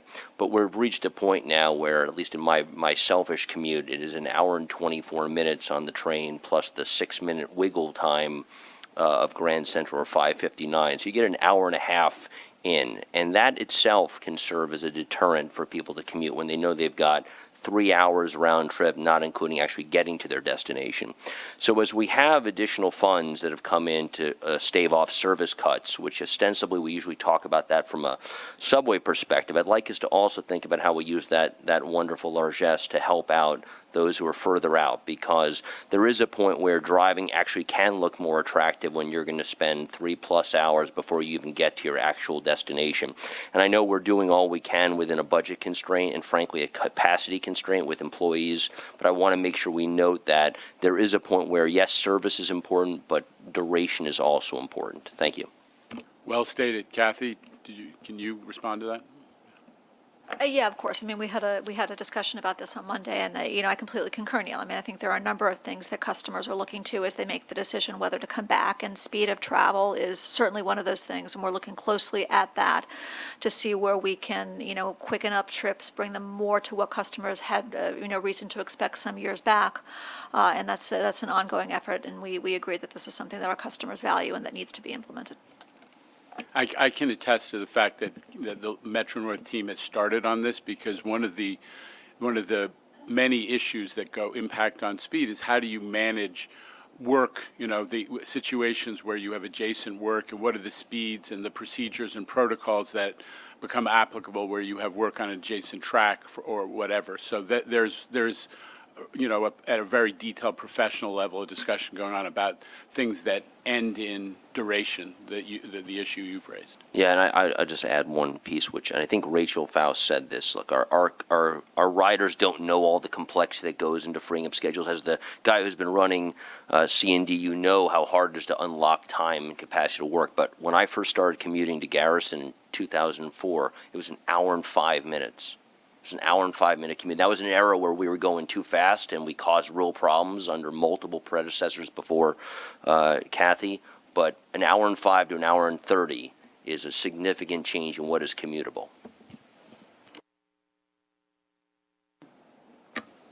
Yes, a question for Danny. When Rob gave the numbers for the Long Island Railroad, he was able to break them down hourly and showed that the highest ridership was between 8 and 9 a.m. I was just curious, do we try to correlate the numbers between B&T and the commuter rails where we could see as your numbers go up and we're approaching 100%, are they all during the rush hour? And so we could try to see, are our missing riders on the rails in transit what percent of them are commuting now by car, and what percent of them are working remotely still, as we try to gauge when the total comeback from New York City will be. I think some of that might be in some of the survey that Sarah might talk about. But as far as numbers go, we look at B&T, it's almost like a heat map. So we talked about in our committee, what's the witching hour? So we don't directly correlate one on top of the other, but we could do that because we have numbers hour by hour. We see a distinct uptick during rush hours in the morning and in the afternoon. And what we're seeing is that a lot of people are coming in that witching hour, anywhere between 6:15 and 7:45. I'm sure some of us might have been trapped in there, where it seems like everybody's coming to work. Also, although the numbers are comparable to 2019, the volume just seems heavier at that time. And then in the afternoon, we see a peak in a rush hour, but it's an extended rush hour. So we start to see traffic kick up earlier in the afternoon and extend a little bit later into the evening. So that, to me, and to my staff, it looks like that people are leaving at different times. So it seems like almost everyone's trying to get in at the same time, and then people are leaving at different times throughout the day. And that, to me, is not a typical 9 to 5, Monday to Friday travel pattern. So we have the numbers, but the travel patterns, the trends have changed slightly. But we could definitely look at that and match it up with the railroads. Thanks. Again, I was just curious, if we're at 50% for the rails, are we sort of quantifying 25% of those riders are now going by car and 25% of them are staying home, working remotely? I was just trying to get a handle on it. It's a good question. Jerry Brinkman. Yes, I was just wondering if we had an update on the East River Tunnel repair work that Amtrak's supposed to be doing. I know originally it was scheduled to start in 2019, and then it got pushed back to vaguely after East Side Access opens. Since East Side Access is apparently on schedule to finish at the end of next year, it would be great if we could get Amtrak committed to starting their work, say January of 2023, because we'll be diverting a number of our trains to Grand Central. We'll probably still be 15-20% down on our pre-pandemic ridership, and hopefully we can get that work done in 2023 before we want to start filling up those slots with Metro North trains coming in for Penn access. Okay. The MTA agrees with Board Member Brinkman. And we've been urging Amtrak to move along the design process and the procurement. We're not in control of that project, as you know. So it has. We're going to end up being a funder, but we have. We agree with you. Sooner is better than later. Take advantage of the fact that we have more cross Hudson capacity as a result of East Side Access. Do it quickly, get it over with, and so on. The one piece of good news that I would represent. I mean, it's in the end of the day, we're going to keep working with Amtrak to make it as early as possible. One piece of good news that I would emphasize on this is that discussions have begun about how do we use the new money in the federal infrastructure bill to defray what, there's a little debate about what the MTA share is. I won't drag you through it, but our partners at Amtrak and in the federal government have been open to the discussion of how do we take advantage of these new categories of Amtrak has $30+ billion of new money in the infrastructure bill, and we've made the case, and it seems like it's getting somewhere that should be part of the East River Tunnel solution. Okay, should we be whispering in anybody's ear, the governor, Senator Schumer? I think again, if there's an ear, I don't know where you whisper in Amtrak's ear, but listen, we're making progress, and it's a good question. We'll keep you posted. Okay, appreciate it. Commissioner Calise, Board Member Calise. Thank you. So, Craig, I am concerned about accessoride numbers. We heard a lot from advocates today on it. want to see them improve. I know the good thing is that we are getting more drivers in. Hopefully that changes everything on the dedicated side, but we do have a broker issue, and we need to find a new solution of how to make Access-a-Ride work. I'm here to help. Let me know what I can do. We need some change there.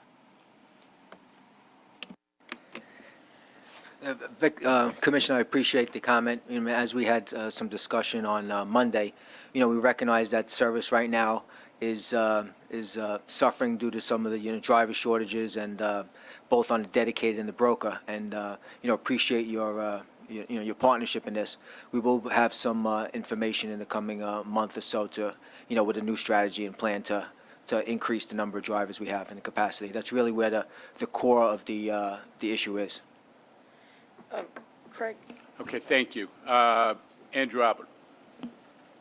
Yeah, apropos of what you were just saying, Jano, and what Jerry raised, do you think the infrastructure bill and the talk about improvements to the Northeast Corridor, if that money could be used to help pay for the repair of the Pelham Bridge, which will be important for Penn Access Plan?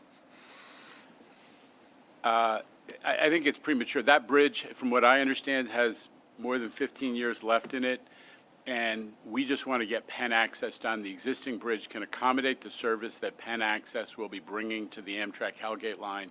I don't want to, frankly, needlessly complicate what the MTA has to do to start delivering for people in the East Bronx who are living in a transit desert. So the Pelham Bridge is owned by others, and it'll have to get dealt with. But right now we need to get the Hellgate line turned from a two-track railroad into a four-track railroad and start to get Metro North customers the ability to get into Penn Station. That's our priority. Okay, I'm going to, unless there's another pressing issue. Oh, yes? I don't think it's pressing, but I want to, in my other hat as Department for the Aging, we have a pilot program, a 3-year pilot program that has been rather successful. It's an on-demand program, and I would love to, we right now partner with the Department of Transportation. I would love for MTA to look at it because it's a paratransit opportunity, and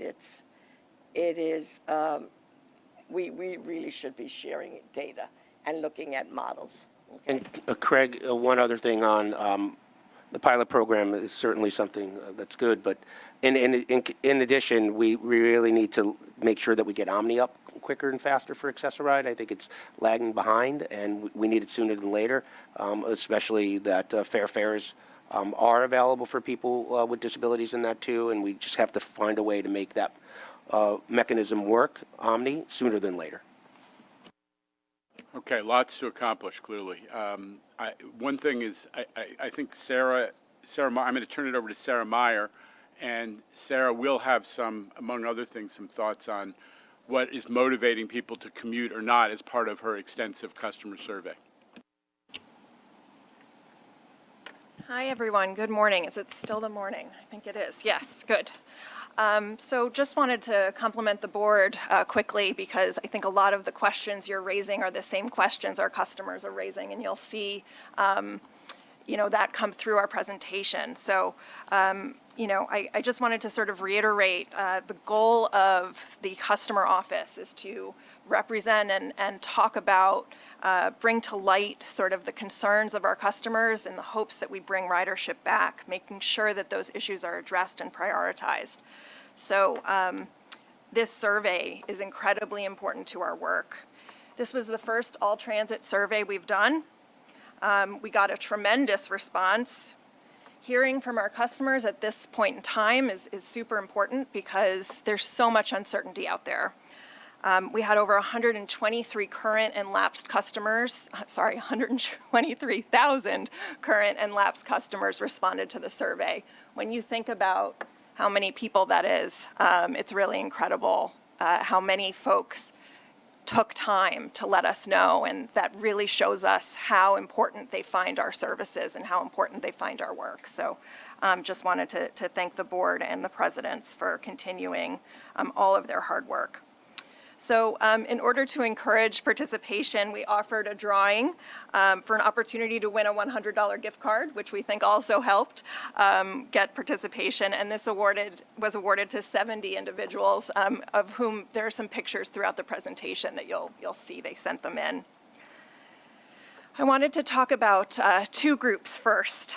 First are our lapsed customers, since we haven't really seen them since March of 2020.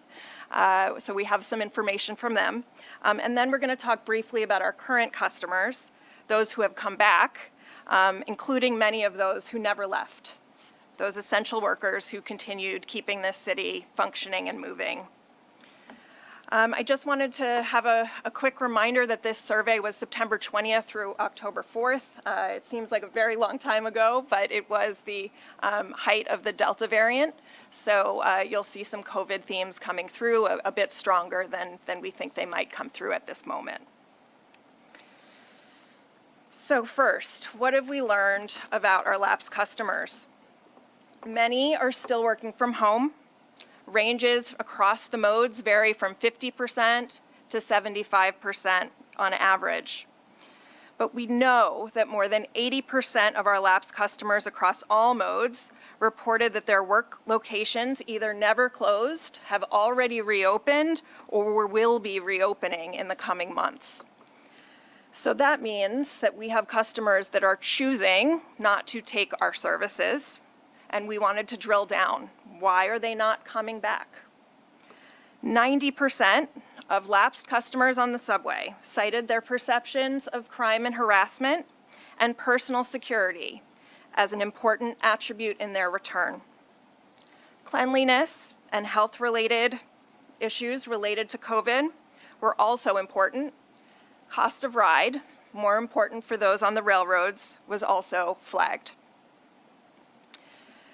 Many are using different modes of travel, as Commissioner Law highlighted.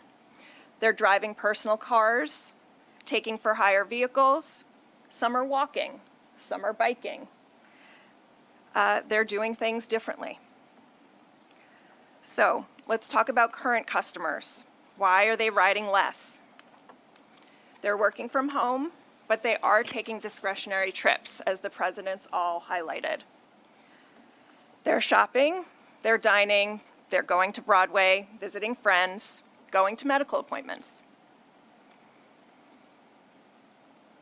Why are current customers not using transit as frequently?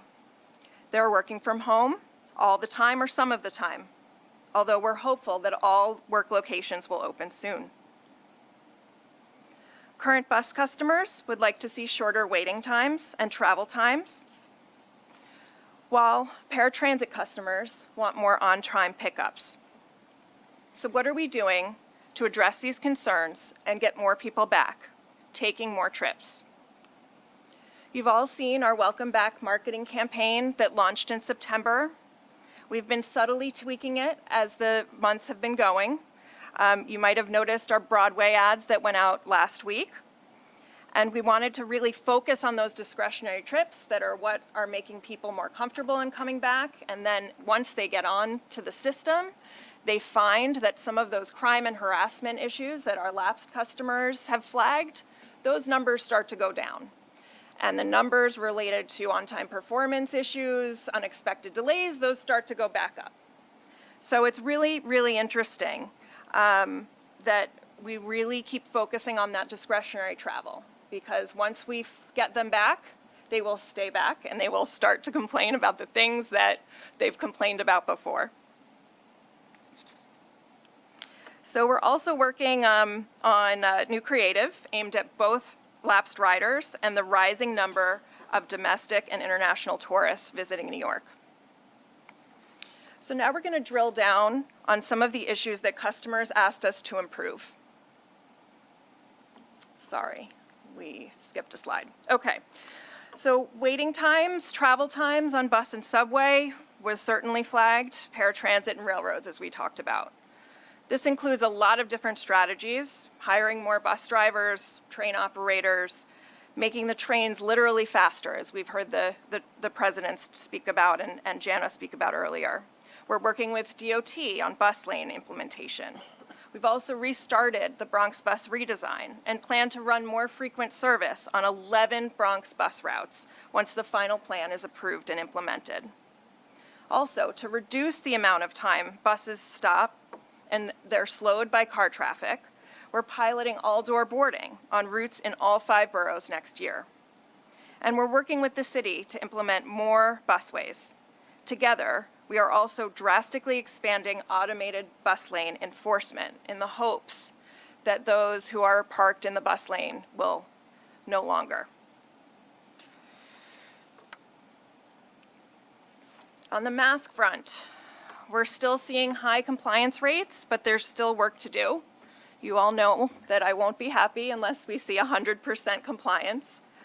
And since Labor Day, happy to report that MTA PD has increased mask compliance by 10,000 times through verbal interactions, which is great, and distributed over 25,000 masks. We also continue to offer masks at subway and railroad stations and make as many public address announcements as possible without making us all go crazy. On the cleaning front, we know we have to keep up. With the return of ridership, it's getting harder. Coffee spills, orange peels, as I saw yesterday, it's not getting easier. But we're continuing to work with our union partners and thank them for all of their efforts on our customers' behalf, making sure that trains, buses, and all of our vehicles are cleaned and disinfected every 24 hours. Quick note on AAR.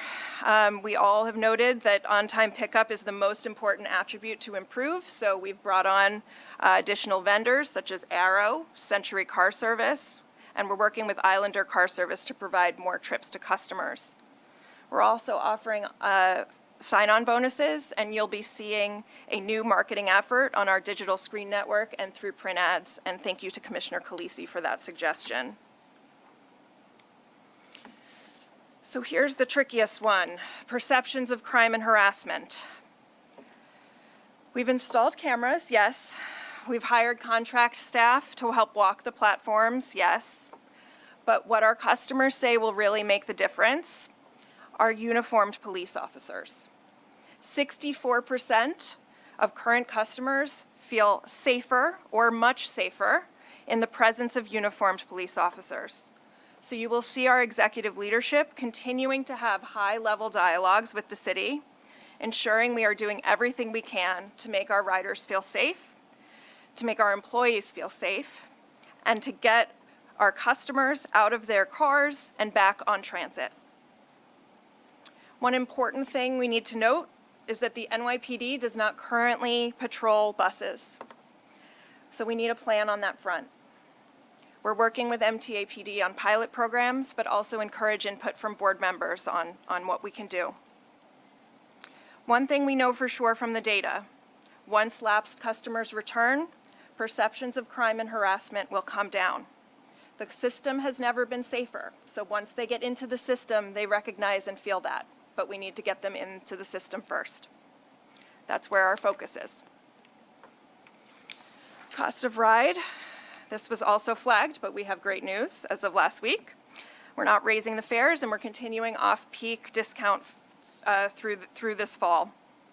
We're also working on creating new fare structures and offerings to match customer usage frequency. More to come on that next month. The next piece, unexpected delays, crowding data. Customers want more information at their fingertips. Through the live map, other initiatives like this crowding information that's offered at Long Island Railroad stations, new initiatives and digital signage at Metro North, we're making progress. We still have some work to do, but we have a really good team on it. So, our customers are telling us their travel patterns have changed. They expect change from the MTA too. Both current and lapsed customers are telling us that they are looking for a system that's safe, clean, reliable, and cost-effective. The good news, we're moving ahead with initiatives to address these concerns, and we're confident we can win riders back. In closing, I just want to thank the 123,000 riders who responded to our survey. You spoke, and we heard you. So thank you. Happy to take any questions. Board Member Jones. Yeah, this isn't quite related, but it is, and I'm very pleased to see that we're responding to more police presence to protect riders. I believe this November we were supposed to get a report on fare evasion and other statistics around that, which isn't going to occur. I just want to make sure that that presentation occurs in December. Again, when I first joined this board, I was very shocked to hear how many of the fare evasion stops and arrests were concentrated on people of color, 93%. That didn't reflect the system. But when talking to the chiefs, 2/3 of the work at that time was focused on fare evasion, not protecting people on the subways. I think there was a causal notion that fare evaders immediately cause violent crime. They never prepared that. But this whole issue of is their main function, my daughter, who's 4 months pregnant, rides the subway all the time. Yeah, this is another grandchild. And I'm more worried about her falling downstairs in a slippery system and not being escorted down than people jumping the turnstiles. I'm more interested in having a police officer on the train, particularly in high-use areas, to protect people and act what all that training a police officer gets shouldn't be looking through a bathroom window to catch a fare evader, which I have pictures of. So I know there's been a transformation. I've heard it. But I do want to track what's going on in this system in terms of are we still following some of the old negative patterns of policing, which don't reflect what our riders are most concerned about. It's a fair question. All I can tell you is Pat Warren, probably not time to get into an extended debate, but Pat Warren has reached out to the Transit Bureau, and we've asked if we can have a little more transparent dialogue about the deployment strategies. And I've had that discussion with Deputy Mayor Foulahan as well and Police Commissioner, and it's a discussion that's underway about, as I said, and I think Sarah's presentation supports it, what we're sensing from riders is they want our, to the extent that police are deployed in the system, they would like them to be in the most visible, crowded areas, and areas where they feel some vulnerability, which is platforms and trains, as well as some of the busy mezzanine areas in the system. So the discussion's underway, and I thank you for highlighting its importance. Other questions, comments? Can I just say something? At Monday's committee meeting, we asked Chief Coogan to get us deployment numbers, because when Sarah made the original report, it was startling that 90% of the people picked security as their number one issue. And I've been saying this, perception. It's the truth, right? If we don't believe that the system is safe, no one's going to come back. So I don't know if anyone's here I don't see anyone from the PD, but I know, Jana, you said that you had conversations, but we should continue those conversations because we have to make sure that these police officers are deployed in the high traffic areas so people can see them and people can witness the fact that, just by seeing a police officer, they feel safer. Let me just say, the discussions I had were in part prompted by this spate of, I hate to describe these pushing incidents where people ended up on the tracks, which is scary. And so folks want cops on the platforms where they do feel vulnerable, irrespective of what the stats may or may not tell us, because the whole system is getting safer. It's good. The PD has deployed more officers to the system, to their credit and to the city's credit. But that's one area of ridership, perception, vulnerability that we have to talk about. Commissioner Schwartz. Thank you, Jano. Sarah, thank you very much for the report. It was very informative and helpful. Jano, just two thoughts. These kinds of things have been raised in the past, but something for you to think about going into the next session up in Albany in January. And one is it may be worthwhile to see about removing the cap on retirees in terms of what they can earn, which doesn't impact their pension. And just like you're recruiting people that have retired to come back into service, as conductors, engineers, bring in retired law enforcement personnel, NYPD, state police, others, where they can, you can pay them an incentive hourly wage, but it has no negative impact on their pension, because most pensions are capped in terms of how much outside income you can earn. So for retired law enforcement, waive it, so it doesn't impact that. That might be an incentive to get people, and it might be accepted by the law enforcement community, because these are people that used to serve. They're just retired law enforcement, to try to find an affordable way to create a greater presence on the platforms and in the cars, and somewhat under your control, because deployment issues are always going to be a challenge in terms of what's going on with the NYPD, what's going on with us. And the second thing I would just maybe suggest you think about, it came up some time ago, but we learned that sergeants and I think other higher level management in our transit police, they're all part of the same union as the regular patrol officer. In my 30-plus years in government, generally speaking, I've never heard of that. Generally, sergeants are in one union, lieutenants are in another, captains are in another, rather than the regular patrol officer. And I think when you're all in the same union, it's kind of challenging in terms of command discipline. And there's an opportunity possibly in Albany to get, they should all be entitled to have representation. They all should be entitled to be in a union if that's what they choose. But I don't think they all should be in the same union. They should be in different collective bargaining units. And I think that would require a change in state legislation. It's something that should be considered. Neil? Sarah, that was a helpful presentation. It was done in an averaged way. I don't have a sense. Can you share with us? I'm sure you've shared with the agency presidents, but as board members, certainly I don't know. How does it break out by the major departments, Metro North, Long Island Railroad, et cetera? I'd love to just know what some of the blockers are to returning to travel, besides the obvious notion that my job doesn't require me to come to work. So can you just walk us through, either now or separately, about what are the differences, the de-averaged answer by use of travel? May I suggest, because it's a good question, and let's send you the material, and then we can continue the discussion after you've had a chance to chew on it a bit. Yeah, it's hundreds of pages, and we're going to be posting it on our website. Well, maybe you could fiuld find the highlights from Hamlet Definitely, instead of the hundreds. All right. Start with the Cold Spring and Garrison Riders, my suggestion. Will do. He gets it. He's smart. He's smart. Double Harvard. It doesn't hurt. I know. It's good. All right. Hayden Mahalta. So the bus security plan, Pat, can we just figure out what we're doing, since, we want our transit riders to feel safe, but we want our bus riders to feel safe too.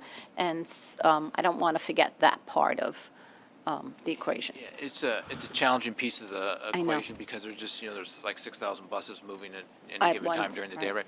right? So we have, you heard a minute ago that we have a pilot out using MTA PD on the buses right now, and so we're looking right now at those high volume bus lines and times of day and location. So we're doing a little bit of analysis on that, as well as it's part of our discussion with not so much the NYPD Transit Bureau, but with the rest of the NYPD, to see if we can get folks on from the regular street level NYPD on the buses.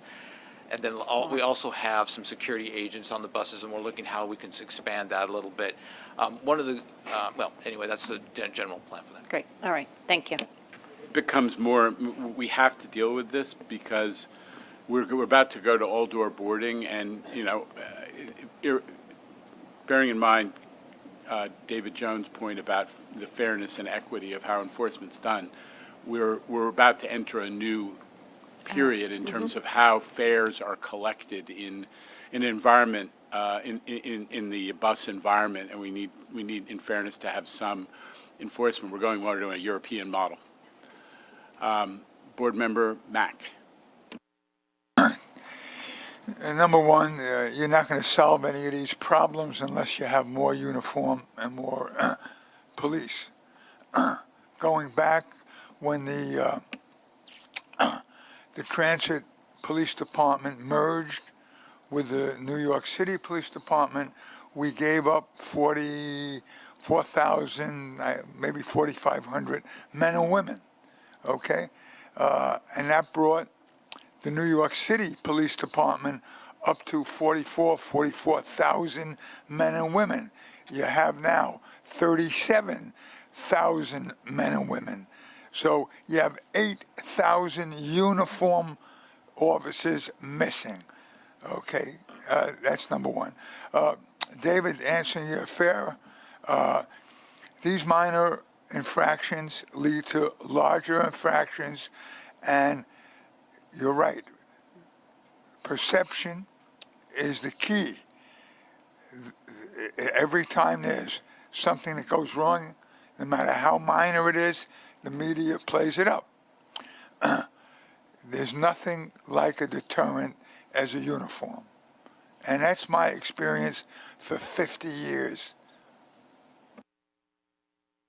I'm going to call on Rhonda Herman, and then I'm going to bring down the window because I want to make sure we actually get to the financial plan, which is the principal activity of this board meeting. Go ahead.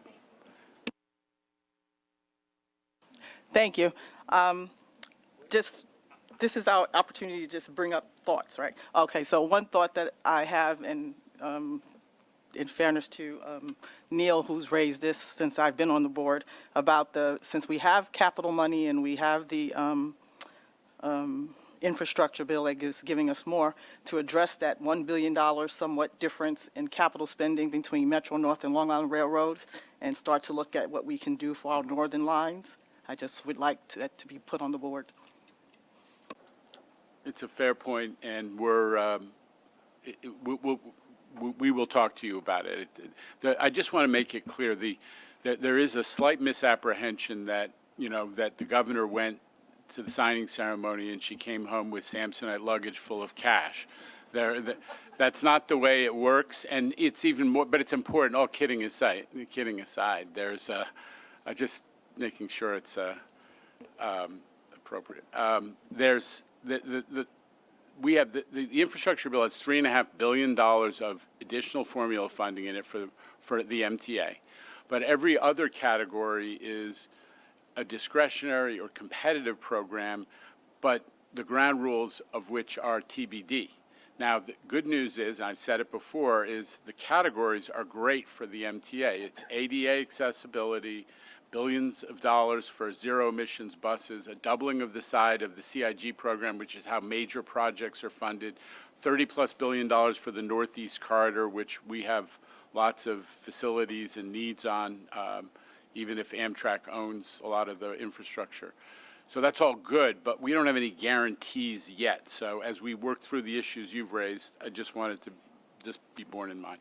I'm going to call it quits for now. We have other important business. Is Quamel Arroyo nearby to fill us in on the AutoGate announcement?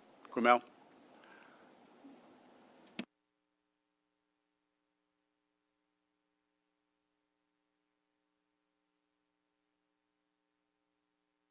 Thank you, Jano. We have the presentation up.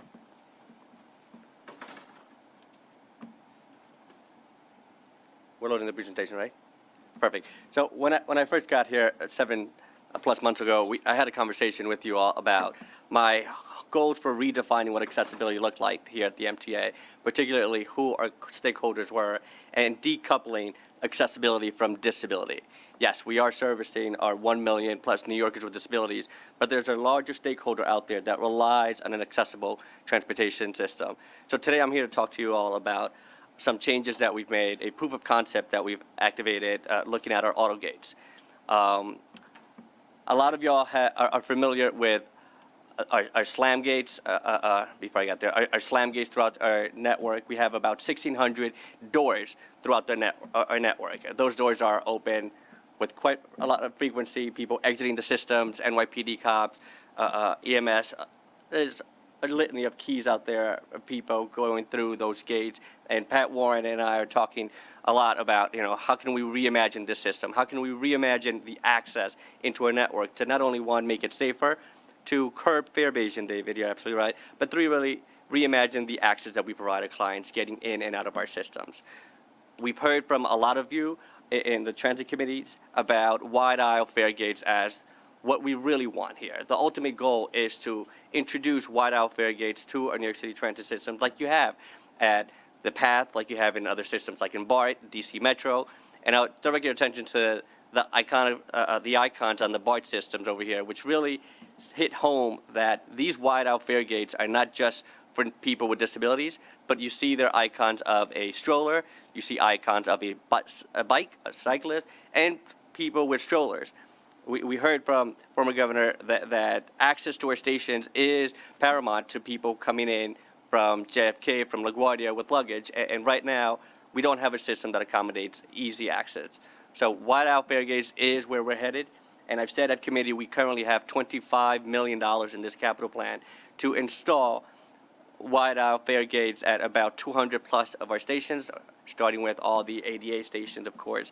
And you will start seeing those test in summer of next year. We are installing a wide-out fare gates at 5 locations right now: Southern Boulevard, Flushing Avenue, 34th Street Penn Station, Atlantic, Barclays, and Bowling Green, really to see what's out there, see how it works with our systems, and to start enhancing access.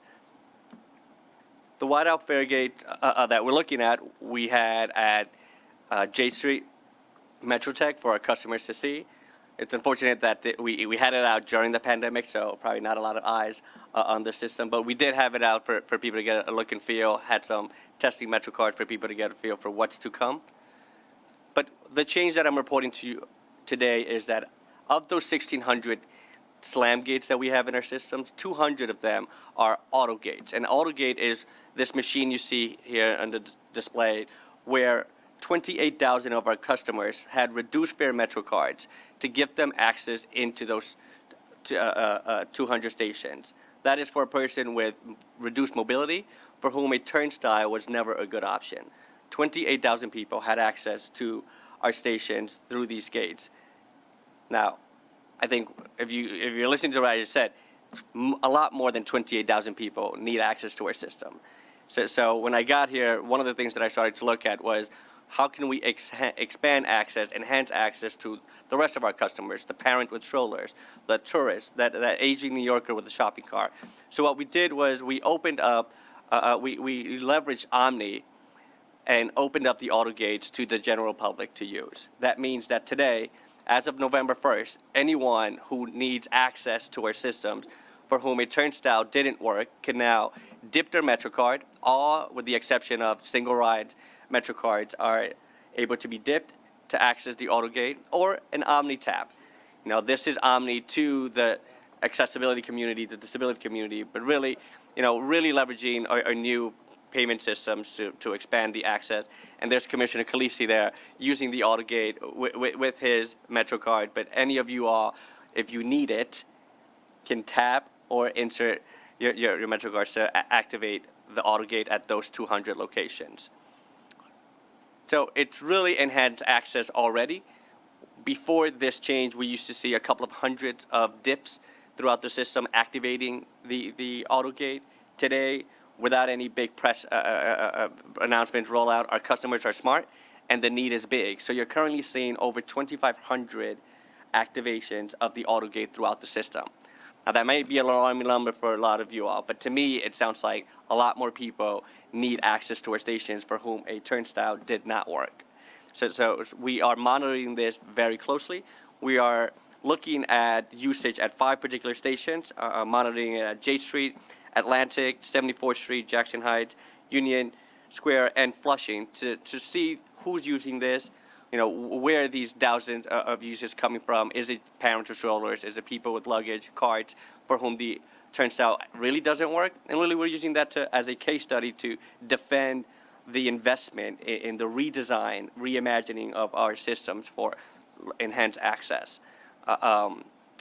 Again, so the proof of concept, as we're calling it, we're using it to gather data, get feedback from users, updating signage. As you can see here, we updated the AutoGate signage to include not only wheelchair strollers, carriages, and cyclists, really to try to curb the access to just those who need it. The message here being, if you can go through a turnstile, continue to do so. If that doesn't work for you, we have an option for you here. So thank you. I hope you all agree that this is a great way to get us to where we want to be, reimagining the system. And we're working closely with not only Pat, Craig, and Demetrius, but also Jamie and your team as we look at can we reimagine our systems and make it more accessible to all, including our New Yorkers with disabilities. Any questions? Thanks, Q. A great partnership that you led to get us to this point, so thank you. I'm going to move us along to the November financial plan. We're going to hear from Bob Moran and Jay Patel on that. And I want to remind the board that we're presenting the overview. This is not an action item this month. Bob, go ahead. Okay. Thank you, Jana. So we will be discussing today the 2021 November financial plan. Now, that includes the 2021 November forecast update. Where are we this year? And what are we projecting we're going to end the year in terms of financial results? It's the 2022 final proposed budget. Again, we may change that budget and present it to you for further discussion in December, and you will adopt a budget with whatever changes you think are appropriate at that time. And it's also the financial plan projections for 2022 through 2025.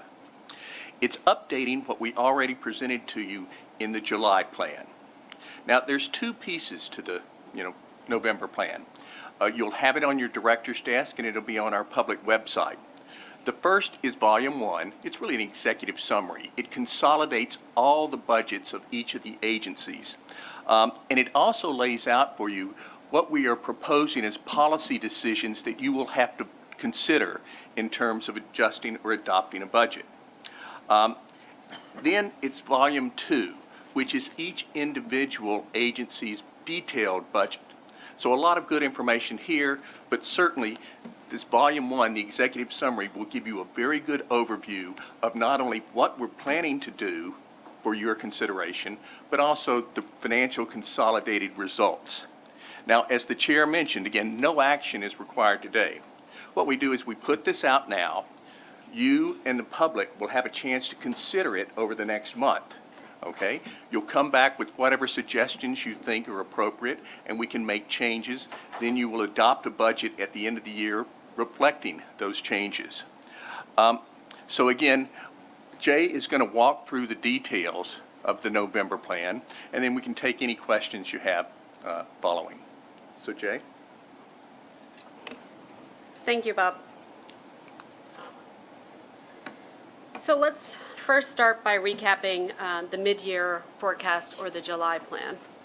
In the July plan, fare box revenue projections were revised to reflect the actual results and the McKinsey midpoint scenario. This increased fare box revenue by $3.7 billion through 2024. Toll revenue projections were also revised to reflect actual results and the McKinsey best case scenario, increasing revenue almost $800 million through the plan period. The 2021 fare increase of 4% was deferred until this month. You'll see that in the November plan, we will further defer it out into 2022. State and local subsidies and dedicated taxes were revised to increase by $1.4 billion through the plan period. We recognize federal aid of $14.5 billion committed to the MTA. That was the CARES Act of $4 billion, CARISA funds of $4 billion, and ARPA of $6.5 billion. FEMA was also revised to show the extension of FEMA reimbursement in the July plan, which was through September 30th. You'll see in the November plan, we further extended to the end of the year. And then the bottom line out in the fiscal plan was that we would have to use $1.3 billion of the MLF deficit borrowing from the $2.9 billion that was available to us.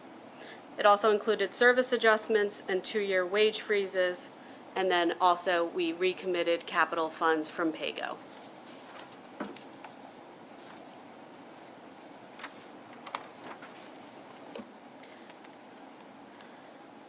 So So this slide presents it on a year-by-year basis. You can see the top line projects a deficit that we started with $10 billion. And as we implement some revenue adjustments as well as some of the savings actions that we had proposed in July, the largest being $6.5 billion of ARPA funding, the deficits throughout the fiscal year went to zero. So we had presented a balanced budget in the July plan. Yet we still used $1.3 billion from our deficit financing. So what's changed since the July plan? Fare box and toll revenue reflect year-to-date actuals compared to the mid-year forecast. As the President's described, ridership is increasing. We are seeing that on the revenue slide. We are reflecting that in the November plan. It's to the tune of $124 million in additional toll and fare revenues. State and local subsidies and dedicated taxes also have been revised due to economic activities, and that has added $1.5 billion to the November plan and in the financial years.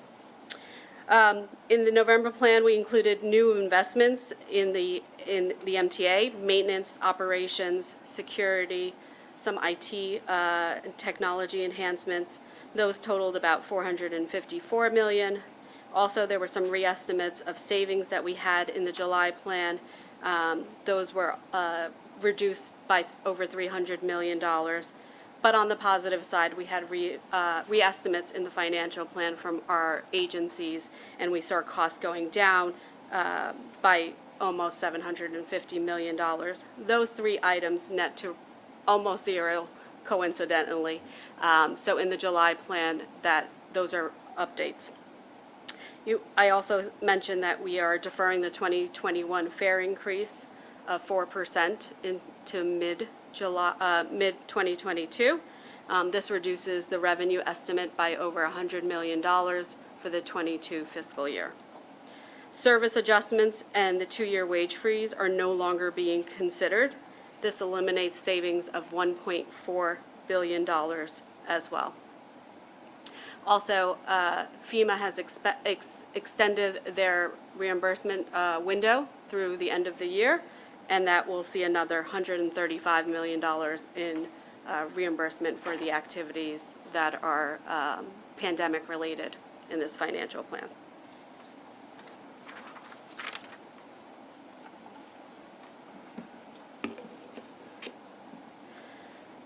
So while the plan is balanced through 2025, it's only balanced with $10.5 billion in federal funding through CARISA and ARPA, as well as with $4 billion in CARES Act funding that was received and used to balance the 2020 budget. You can see the federal aid is yellow. On the screen, it looks like orange on my piece of paper. So that totals $10.5 billion through the plan period. The plan's balanced bottom line is also contingent on the implementation of proposed fare and toll increases in 22, 23, and 25, which contribute a total of $1.8 billion in revenue over the course of the plan period. Those are the blue boxes that you can see on these bar graphs. In 2025, almost $1.4 billion of proceeds from deficit borrowing will be needed to close the year's budget gap.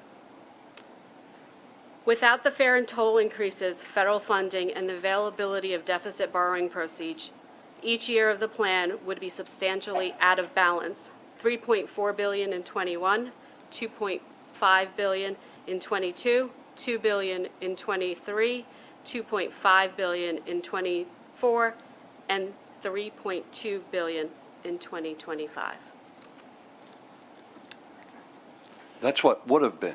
Would have been, without federal aid, toll increases. Sure. Sure. Sorry, that's what would have been if not what happened 2 days ago, like a day ago. No. Will happen. I guess the best way of presenting it, because we now know we're having federal dollars coming in, we can balance our budget on a year-by-year basis through 2024 But if you look at 2025, what you really see there. We have issues. Is the, definitely. Right. It's, even if you put the fare increase in, Okay. you would still have a one shot of $1 billion Mhm. federal dollars coming in, which is one shot.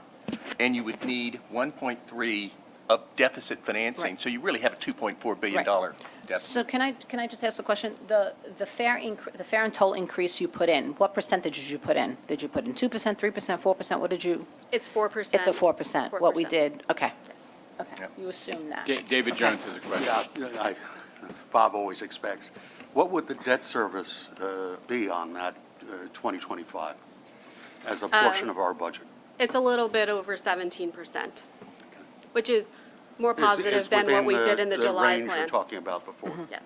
And David, one of the things that I've started to talk about, but we haven't decided, again, the federal money that's coming in through the infrastructure bill we've not assigned it and so on, but one potential benefit is a slight reduction in our borrowing needs to keep things in this range keep it that under makes control. everybody more comfortable. Yeah, thank you. And then can I just ask one question, Jano? The FEMA money, Jay, that you said was owed from us for 2021, was that Sandy money that they still owed us? Oh, no, this is all pandemic coronavirus Pandemic, related. so it's, okay, got it. Okay.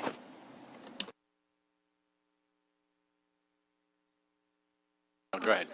Just Go ahead. the last, Thank the you. last chart, and we've been saying this since We've been saying this since 2017. We have been structurally out of balance every year since then. We've been saying we need an additional recurring revenues coming in every year. We've been using various one-shots or extraordinary cost reductions to try to get us through this. The pandemic hit and it just blew us out of the water. We all know that. But we're now continuing to balance, but we're balancing through this additional one-shot federal funds and perhaps deficit financing. Our strategy has always been hold on to those proceeds of the deficit financing until the very last dollar. Hopefully, we don't have to use them for deficit financing and we can flip it over to our capital program.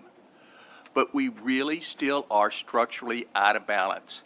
And, we have to look at those hard, ugly choices of things that may have to be done. The federal funds are a godsend, but they're a bridge to the future. Hopefully our ridership comes back much greater than what McKinsey thought it projects it might be, which is like roughly the 86 pre-pandemic. We hope it does. We hope ridership goes well beyond what the trend line was. But that 100% pre-pandemic to 86% projected, that's $1 billion a year of revenue that could be permanently lost.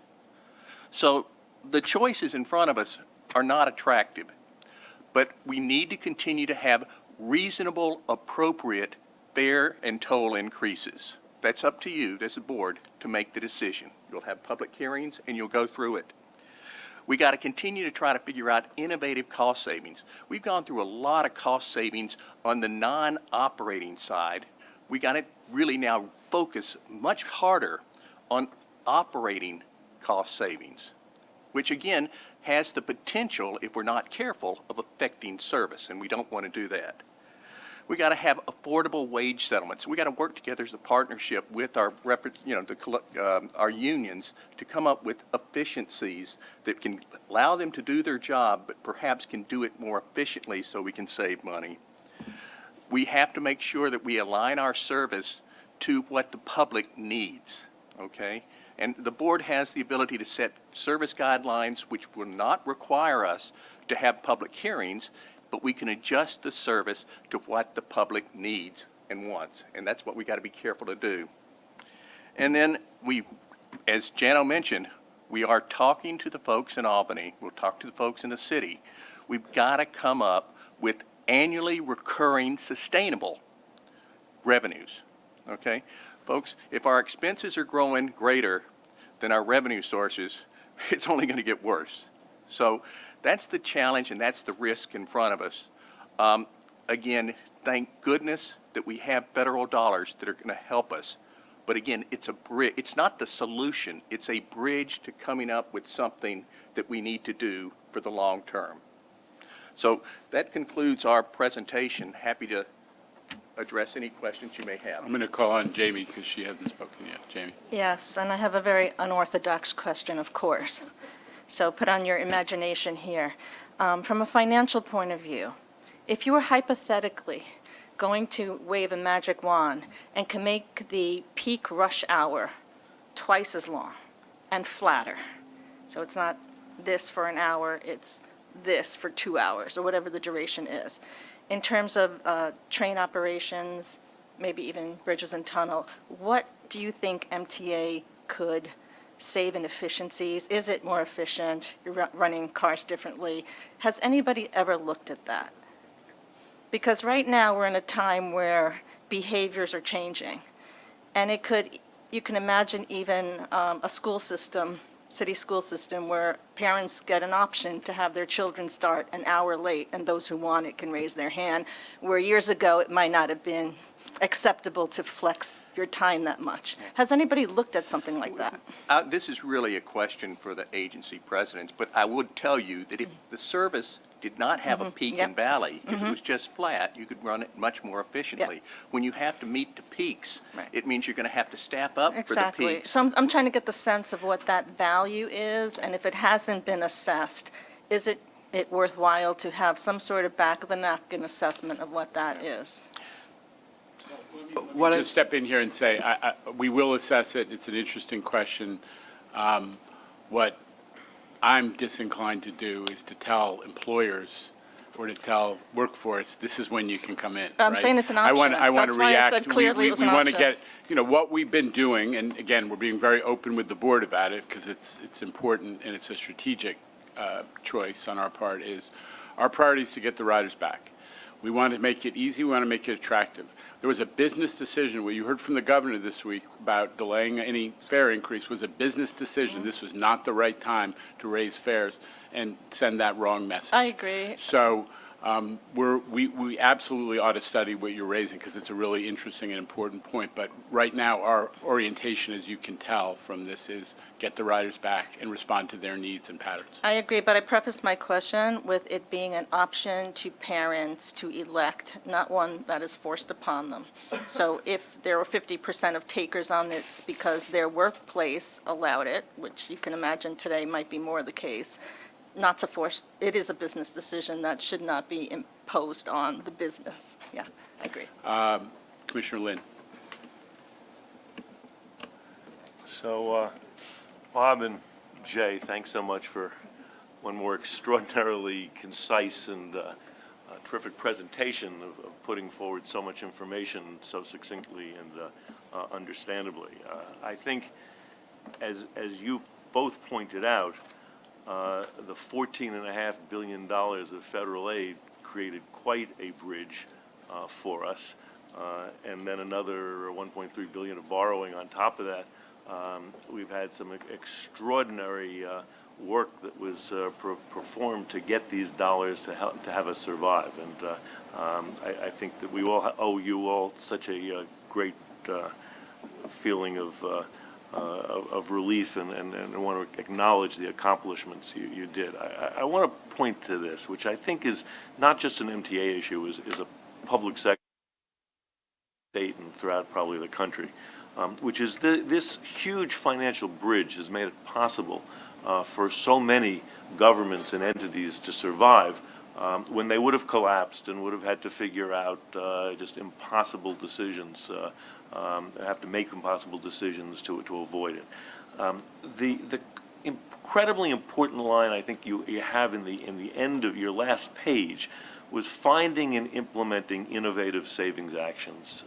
It's so difficult to focus on those when there is this huge financial bridge that's available that lets us put off those decisions. And I think that we need to focus as a board of how labor and management can work together to relentlessly pursue efficiency and effectiveness.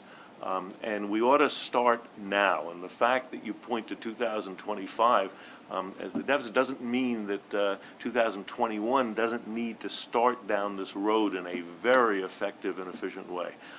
And I think that we ought to be thinking about as a board possibly setting dollar objective and target in that area, working with labor, because I understand how fraught with difficulty these things are so often, but we ought to be keeping track on a quarterly basis what we're seeking to achieve and how we're getting there and how we're doing it, and having another metric that we all ought to be focusing on is how we're increasing efficiency. What are we doing? What are the innovative approaches that labor and management can do together to get there?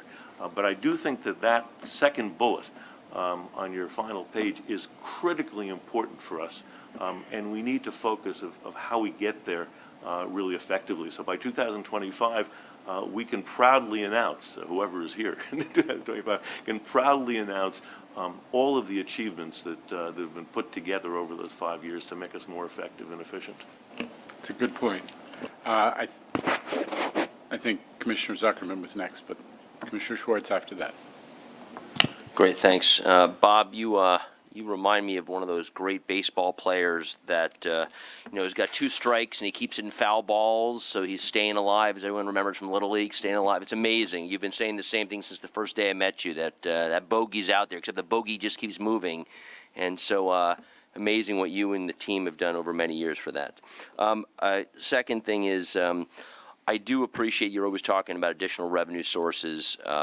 I think when I first joined this board, the previous governor had put that Transportation Reinvention Commission together, and they had some fantastic recommendations. I think Kevin was on that board. Rhonda, you may have been on that too. And all the talk about value capture, I keep looking at all the cranes all over New York and the real estate prices out of control. You saw the article in the Times this weekend about real estate in this region. We should be benefiting from that. So looking at additional pieces. Third, I'd like to say with the fare increase, I'll just make the point, if we continue to programmatically put that in there, we're going to have to make our fares fair, not just in the city, but across the region, because those in my region paying $6,000 a year to pay for Metro North and parking, et cetera, is an unfair burden. So all that's wrapped together to ask my question, which is slightly unrelated. Second bullet point on what has changed since the July plan, slide page 4. Can you just go in a little detail on this state and local subsidies and dedicated taxes revised by $1.5 billion? It's a big number. It's a pretty big number on the page. Can you just talk what's changed? Understanding what went into that would actually help us understand what's within our purview or control and what is not. So the majority of that 1.5 billion is throughout the fiscal years, and it is MMTOA. It's really related to the economic activities in the region and a little bit of the payroll mobility tax. Otherwise, those are the 2 dedicated taxes. So if you just give me another sentence or two. So that's because we think the recovery is stronger than had been in July. So we're seeing more other taxes. Can you just remind us what is an MMTOA, considering that's the longest acronym I think this board has in front of it? And if anyone on this board can tell me what MMTOA stands for, not Andrew Albert, because he remembers all those things, but go ahead, Bob. So the Metropolitan Mass Transportation Operating Assistance is the largest one that we're seeing a growth increase in. As I stated in the July plan, there was also an update to those of 1.4 billion, I believe. And then what we did was we worked with the state DOB to work on what the new projections were, and we've learned that it's another 1.5 billion over the plan period. One more thing. The primary driver, though, of that assistance is what? That includes a sales tax that's dedicated for us. It's there are auto fees that are in it. It is fuel-adjusted petroleum business tax. There are corporate surcharge taxes that are in it. This is really kind of a portfolio of taxes that, for the most part, was put in place back in 1981, 82, when Ravitch was first putting this together. And the philosophy behind it was that there were many beneficiaries to having a good subway system, and let's charge all the beneficiaries in little pieces to provide support. So it's got a number of different things. It got tweaked through the years. Robert knows it, better. But that is really, it's petroleum business taxes, big sales tax, and certain other corporate franchise taxes, long line taxes, and certain things like that. just to answer your question, it's almost all taxes right now. Because of the recovery is faster than we had originally anticipated. Everything from income taxes, sales taxes, all of the dedicated taxes are all much higher than originally anticipated at this time or than we had projected. And actually, the growth is actually faster than it has been probably in the last few years. So it is a whole basket of taxes that are applied across the region, of course, the MTA region. Theory, some very small, under the theory that all of those beneficiaries, right, will pay a little bit, and that little bit will add up to a lot. You're actually not seeing the same. There are similar taxes in the rest of the state, also dedicated for mass transit, and you're actually not seeing the same sort of growth in those taxes because they're not seeing the growth that you're seeing in the downstate region right now. So MMTO is growing far faster than that, and that trend has actually been the same trend also for years. But the downstate recovery, in terms of tax revenue, is faster. Long discussion as to, in terms of unemployment, it's the reverse, right? So downstate unemployment is double what it is in the rest of the state. But for those that are doing well, they're doing a lot better. Okay, Commissioner Schwartz has been patiently waiting. Thank you. Listen, I think this is very good news for us. And I want to commend Bob and your team and everybody in the agency. I've been on the board over 6 years. Every year we have conversations about deficits, big deficits, multi-year deficits, the sky is falling deficits. But I think what you presented here is great news for the agency. I say that because thanks to the federal government and state government, as well as other good news coming out. This gives, Jano, you and your team time to plan, time on a going forward basis to figure things out. So when 2025 does come around, there's not going to be a deficit issue. And it's going to be the time, you're working right now on coming up with probably a new fare structure. So it's not about necessarily having a discussion about do fares go up and when do fares go up and is it going to be a recurring, it's going to be a discussion about reinventing the whole fare structure for the entity, if that's what makes best sense to bring riders back, to increase ridership, and make the whole system fairer to everybody that uses it. You're going to have opportunities to figure out ways not just to find additional areas to find recurring revenue, but it's also to find recurring savings and how to put restrictions on spending. They all go hand in glove. It's not one or the other. It's all these things. So from my perspective as chair of the Finance Committee, someone that's been involved in negotiating a lot of budgets over a lot of years, I think this is very good news for the agency, and it gives you and your team the time to plan and work on coming up with a more stable structure so that things will be more predictable, hopefully, and you won't kind of have the kind of like roller coaster rides that the agency's experienced. And clearly working with your labor partners, our labor partners, on working together on a long-term plan to figure out, again, how not just to find recurring sources of revenue, but recurring savings and how to create some more predictability and control over spending. If you don't have all three, you're always going to run into problems. But again, congratulations to you, to Bob, the whole finance team and everyone, because I think this is very good news, not just for the agency, but for the ridership and the taxpayers of our state. I'm going to take executive privilege, point of privilege to end the conversation there on a positive note. But let me just say in response, I very much appreciate all the comments, because every one of the comments has been trenchant, right? We have to do what Bob Lynn has talked about, which is to be aggressive and in a partnership way to think about how do we manage our cost structure going forward, understanding that, for all the right reasons, this is an organization that invests in people. People are our engine. They're what makes the MTA happen, but they're also our cost structure, so we need to work with our labor partners intensively. We need to heed Bob's warning, which is, at this point, as Neil said and Larry said, Bob's credibility is extraordinary to all of us, that we have to get our arms around whatever the solution is to that 2025 looming deficit. And I've started discussions with the governor's office, with legislature, about just to make sure people understand this is coming and it's not something we can put off till 2025. We need to know what we're doing. But we also need to heed Larry's call, which is to recognize that, that there is the fact that we have the luxury of focusing on running a lot of service and not raising fares because of what happened for Washington is a luxury. And now we need to do everything. Our job is we're an $18 billion company that lost half of its customers. Now we have to get them back. And that is job number 1, 2, and 3. And all these other things are hugely important and must be simultaneously dealt with, but we're not going to stop focusing on the riders, their experience, and whatever it takes to get them back. So I'm going to finish there.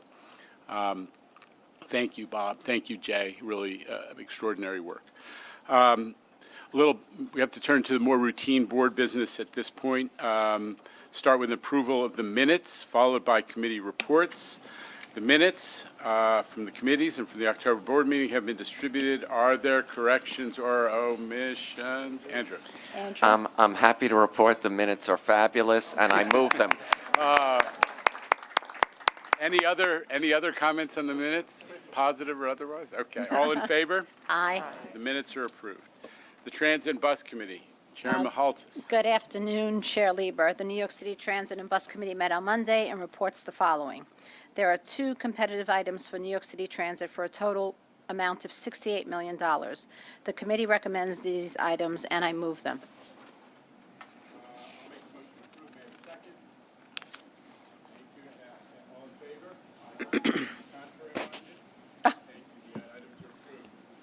Okay, there are 3 items for construction and development, 1 non-competitive item requesting authorization to utilize a non-competitive RFP method to test and evaluate equipment, and 2 competitive items for a total amount of $198.2 million.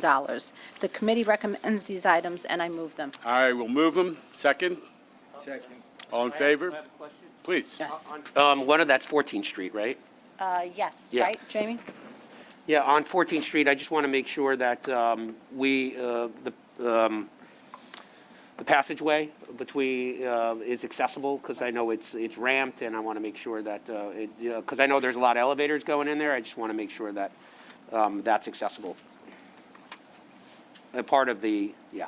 Thank you, Board Member. I may defer to the Chair, who probably has more details on this in his head than I do in my first week. And I don't have the answer, so what we're get back going to to do is there anybody from C&D present who can answer that question? Because I cannot at this time. Excuse me, Chairman, I Please. do have, so we did have some conversation about this, Victor, recognizing, your perspective on ramps.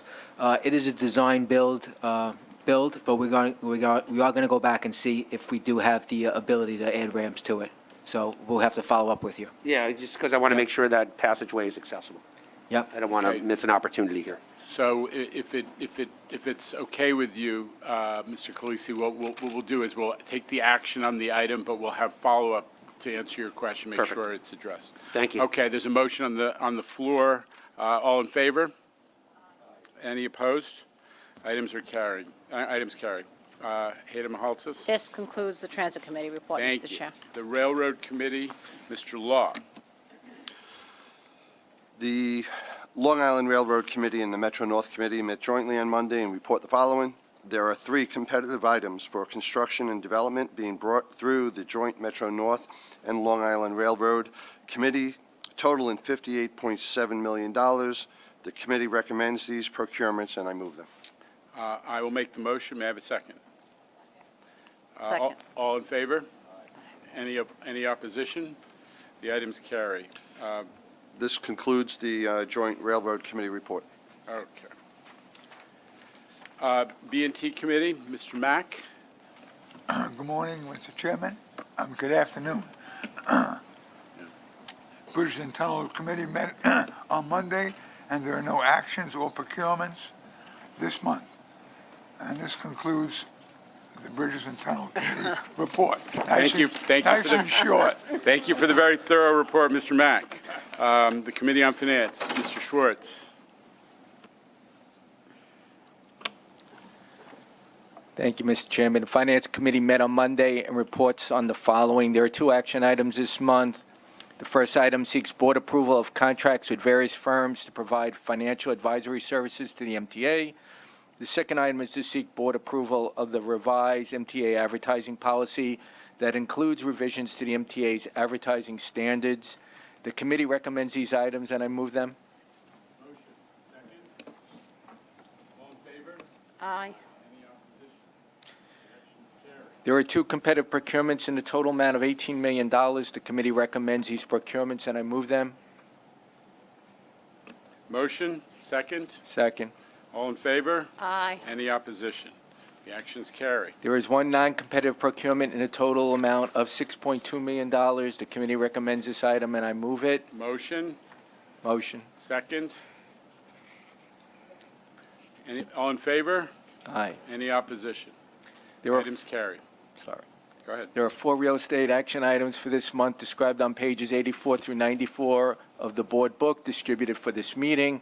The committee recommends these real estate items, and I move them. Motion. I need to recuse myself, although the Elmont Station came out beautiful. Thank you, Long Island Railroad. Recusal will be noted in the record. Yes. Thank you. Okay. There's I make a motion. Second. All in favor? Any opposition? Real estate items carried. Mr. Mr. Schwartz. Chairman, this concludes the Finance Committee report. Okay. And finally, I chaired the Corporate Governors Committee on Monday. Report the following. The committee recommends the board approve revisions to the CPOC and Operating Agency Committee charters to align with the consolidation of all capital construction-related procurement actions. I move these items. May I have a second? Second. All in favor? Any opposition or abstention? Thank you. The committee charters are approved.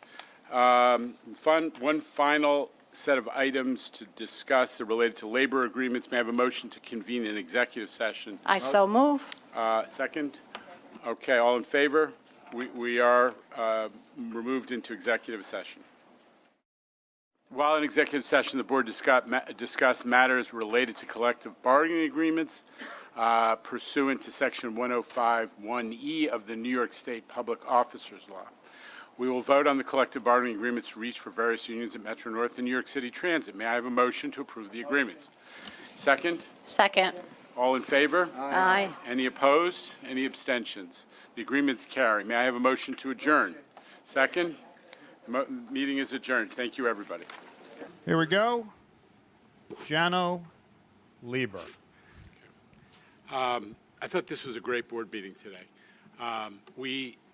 What we focused on is, I think, what people all over the region are really honing in on, which is there's this incredible infusion of funds from Washington, which is both operating funds and capital funds. Everyone's focused on the infrastructure bill, and that will enable us to do a lot of things that we all care about. We have $3.5 billion of guaranteed increased federal formula money, but we also have all these categories which are targeted at the things that are central to our capital program: ADA accessibility, zero emissions buses.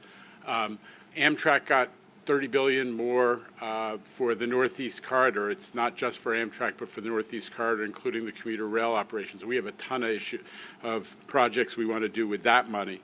And the CIG program, which funds mega projects like 2nd Avenue Subway Phase 2, got doubled in size. So huge good news for infrastructure nationally, but also especially for the MTA in our region. And then, of course, the COVID relief money, which was voted on starting over a year ago, but really only became available to New York once the governor and her team negotiated out that deal with New Jersey a week or so ago. So that's a huge plus.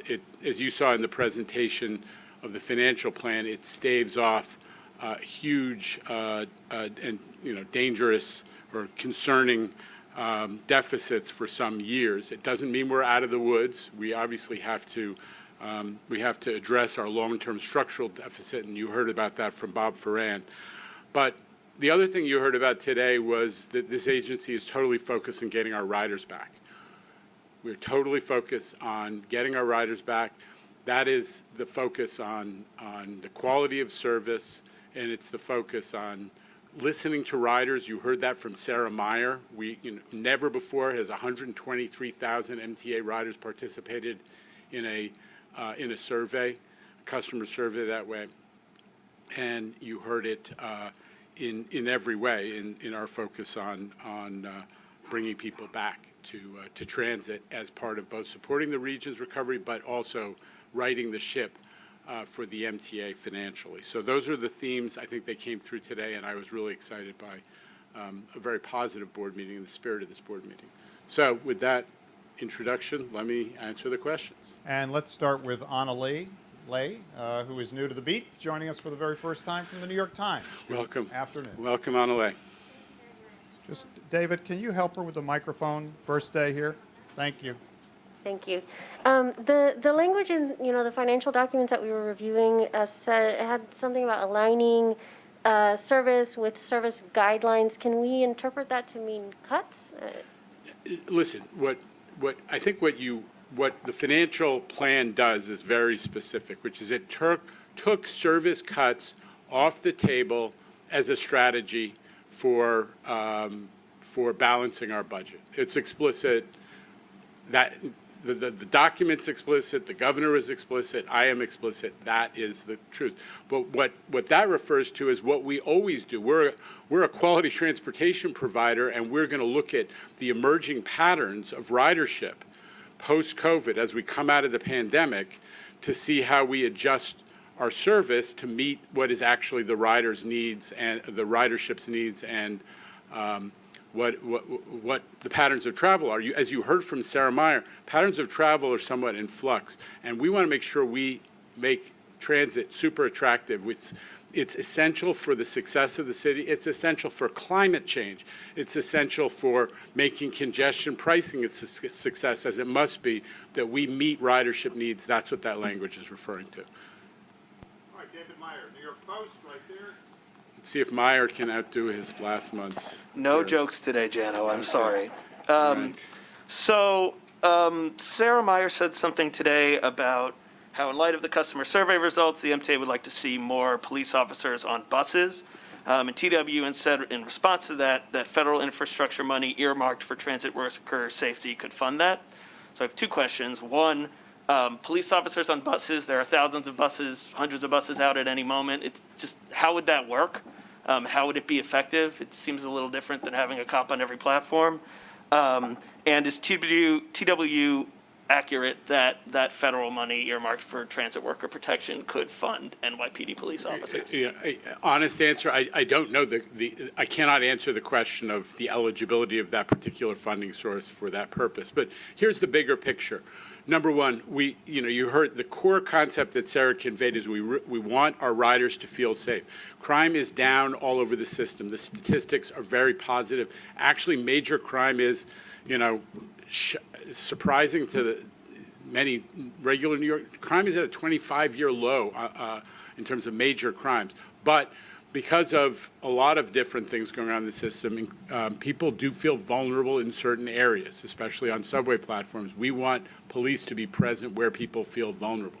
And we also want the buses, which are essential to both fairness in our society and transit equity, to also be adequately policed so people feel safe as much on buses as they do in the subway system. So policing isn't limited to the subway system or the commuter rail system. The people who ride buses, which serve disproportionately communities of color and low-income communities, also deserve effective policing, and we're looking at it right now in tandem with the growth of the use of Eagle teams, because as we're implementing the new fare payment systems, we have we obviously have to have some enforcement capacity in the buses as well. So we're looking at that. I don't know the answer to the question of eligibility, but the basic principle is safety. People who ride buses deserve to feel as safe as people who ride subways and commuter railroads. Next. But how do you envision that? You can't have a cop on every bus, can't have one at every stop, the same way we have way more bus stops than subway stations. I can't tell you exactly how we're going to deploy them, but there's a principle that I'm trying to get across, which is that we want to make sure that people who ride buses, which, as I said, are disproportionately serving low-income New Yorkers, low-income residents, and people who are outside the reach of the subway system or the commuter rail system, that they have as much focus on their safety and their perception of safety as subway riders who are standing on platforms in Times Square. That's the principle, and that's what we're going to follow through on. And moving on to Zoom. On the Zoom, we've got Danielle Dunn of Politico. Danielle, good afternoon. Hello. Hi, Danielle Dunn. Hi. My first question, I have two questions for you today, Jano. The first one is, the Port Authority said yesterday that the MTA will provide input on the LaGuardia Air train. Two parts to that. What do you think of the feasibility of extending subway service to LaGuardia, which is an option being evaluated? And who specifically is involved in providing input to the Port Authority? Yeah. So your first question would require me to, in fact, jump ahead to the answer that's being studied. So I'm not going to do that and decide. But what we in the Port Authority have agreed is that the MTA will take some substantive leadership responsibility for the analytics and the evaluation of the subway and bus options that are now again on the table in evaluating how best to provide mass transit service to LaGuardia. So we've got our planning team, which is part of the organization I led before I took the chair, MTA Construction and Development. The planning team has geared up and is getting back into it. There is, it's no secret, some of these options have been studied before, so people are going back and looking at the work that's already been done, and starting to think about what additional analytics could be done going forward in tandem with the Port Authority team that's leading it, and now in support of this group of outside experts that the Port Authority has selected to give their own views. So we're very much in the mix. I talked to Rick Cotton a couple times about it. Our team has already started to dig in. It's a work in progress, but very much ongoing. Great, thank you. And then my other question was, I just wanted to get an update on the MTA's resiliency efforts after Ida. Do you still plan to put out a list of vulnerable subway stations? If so, when? And any update on just how repairs to the damages brought by the storm are going? Yeah, so the big picture on Ida, and at the risk of being repetitive, is the system actually was incredibly resilient. We ran rush hour service literally a couple of hours after the rain stopped, and the rest of the city, huge swaths of the city were shut down, not operating, not functioning. People stayed home. The MTA ran service. That itself is a signal of our resilience. We pumped 75 million gallons of water out of the system in the days around Ida, and we're able to. The only constraint on getting certain lines cleaned up was that the sewers couldn't take any more. So we were resilient, and we didn't shut down because of Ida. That said, we have committed to re-examine, what the conditions are in specific stations that, for reasons of geography or topography, are vulnerable. And so what we've done is, first of all, that we have a list of roughly, I think there are roughly 50 stations that we know have been hit before. Flash flooding is inconsistent because those intense rains don't come down in the same spot every time without getting to be a meteorologist. That's just the reality.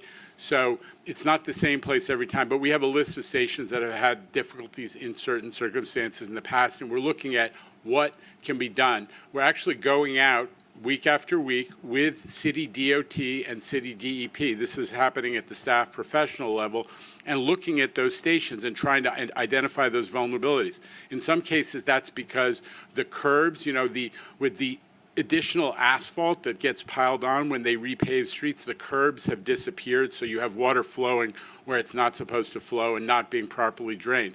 In other cases, you have new construction that took place around a station that, created a new way for water to get in the station. In other cases, like in the 28th Street station that everybody looked at on social media and saw that geyser, that's because there was a sewer under the platform, that's the city's, that ran out of space and just blew up, right? And the geyser comes out. It has nothing to do with the MTA, but the sewer runs under the platform.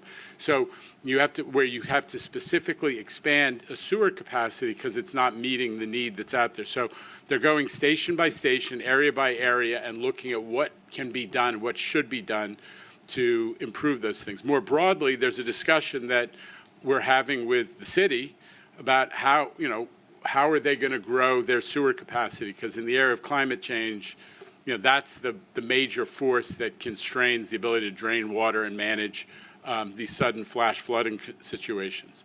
Is that responsive, Danielle? That's what we're doing. Just real quickly, are you still going over the damages from Ida? Is there still work going on that? What's going over is we put all the paperwork in to get FEMA money, and we're waiting for the check. That's the okay. And that bureaucracy takes a while to unfold. And next up here at the World Headquarters in the mezzanine section is Dan Rivoli of New York One. Dan, good afternoon. Good afternoon, Jano. Wanted two questions related to the fare increases. Of course, we know Monday, at least. The not fare increases. The not fare increase, just to be clear. Yeah, okay. At least 6 months deferred, and then we get a financial plan that says, well, riders, we're going to plan to raise fares and tolls midpoint next year, then the year after that, and again in 2025. Can you explain why those fare hikes, even for next year after the 6-month mark, was included? And then related to that, my second question is, in next year, you anticipate $90 million from fare and toll revenue, considering the timing of it. Would you consider or are considering finding $90 million in other ways so the next fare hike could be 2023? So you heard about the governor. Again, I just want to repeat that the governor, the governor had input into this. It's no secret. And we made a business decision that we don't want to raise fares at the moment when riders have choices. People are trying to figure out what's their new pattern. Are they commuting to work? Are they staying at home? How frequently? How do they reorganize their lives after COVID? And we don't want to do anything that discourages them coming back to transit. At the same time, we are not surrendering the historic pattern of having small fare increases on a regular basis, because that has proved to be effective both from a financial standpoint and, frankly, we don't want to have sudden jolts to ridership. In the past, in the 90s, they didn't do fare increases, for years, and then all of a sudden you're bumping the fare 25, 30+%. That's not fair to riders. So we're not surrendering the historic pattern that we, incrementally and regularly raise fares. But right now, we're not raising fares. The additional what we do in the second half of 2022 depends on a lot of things. What you heard in the financial plan is our revenues from what they call subsidies, all the little taxes the MTA gets for its operating budget, went up by $1.5 billion because the trend is much more positive. There are a lot of things that could happen that might make it possible for us to forego that fare increase. The amount of value we get out of that fare increase, $90 million, dwarfs the size of the real problem, which is the MTA needs recurring revenue because we are we need to have predictability, and we don't need to put all of our financing on the backs of the riders.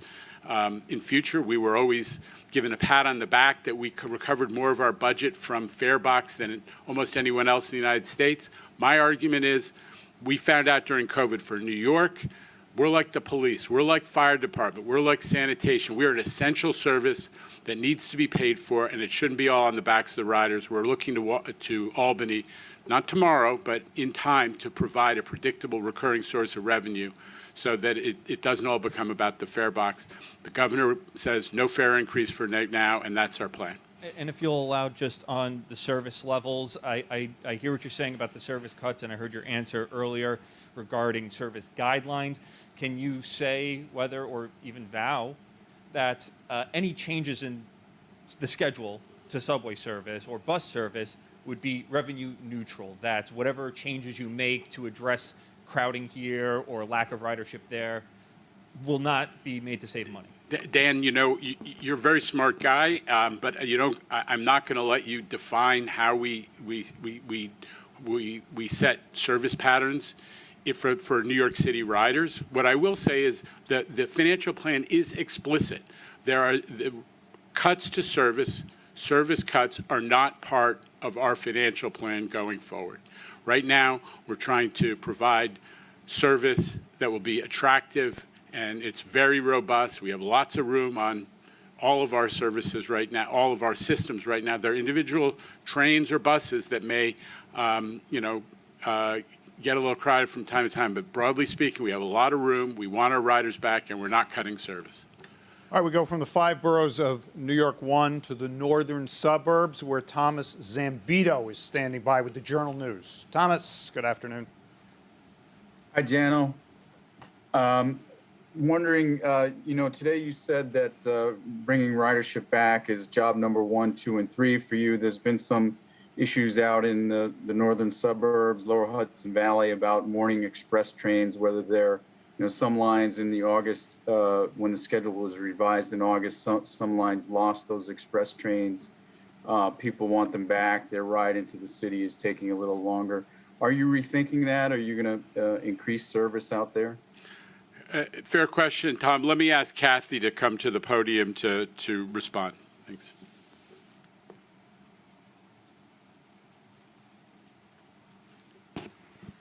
Hey, Tom, how are you? So as you know, back at the end of August, we increased our service levels pretty substantially. So we're now running roughly 83% of our pre-COVID service. And based upon the charts that we presented today at the board meeting, that level of service basically meets the demand that we're seeing out there now. We've seen nice increases since Labor Day, but that's kind of plateaued a little bit. And there's plenty of capacity on the trains that we're seeing now coming in and out of Grand Central. I mean, there's a train here and there where we have to take a closer look, but generally what we're seeing now basically meets the demand that we have out there.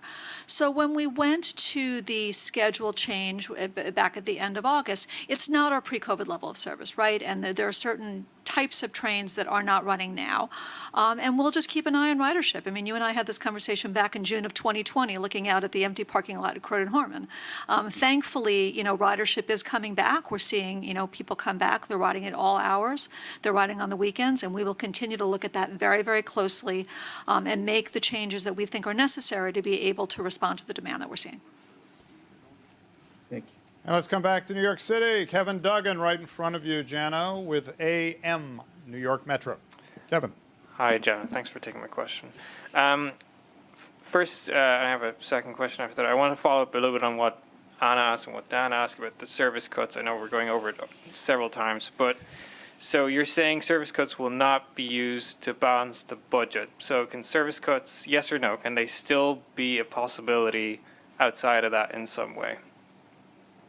I think I'm going to say it one more time.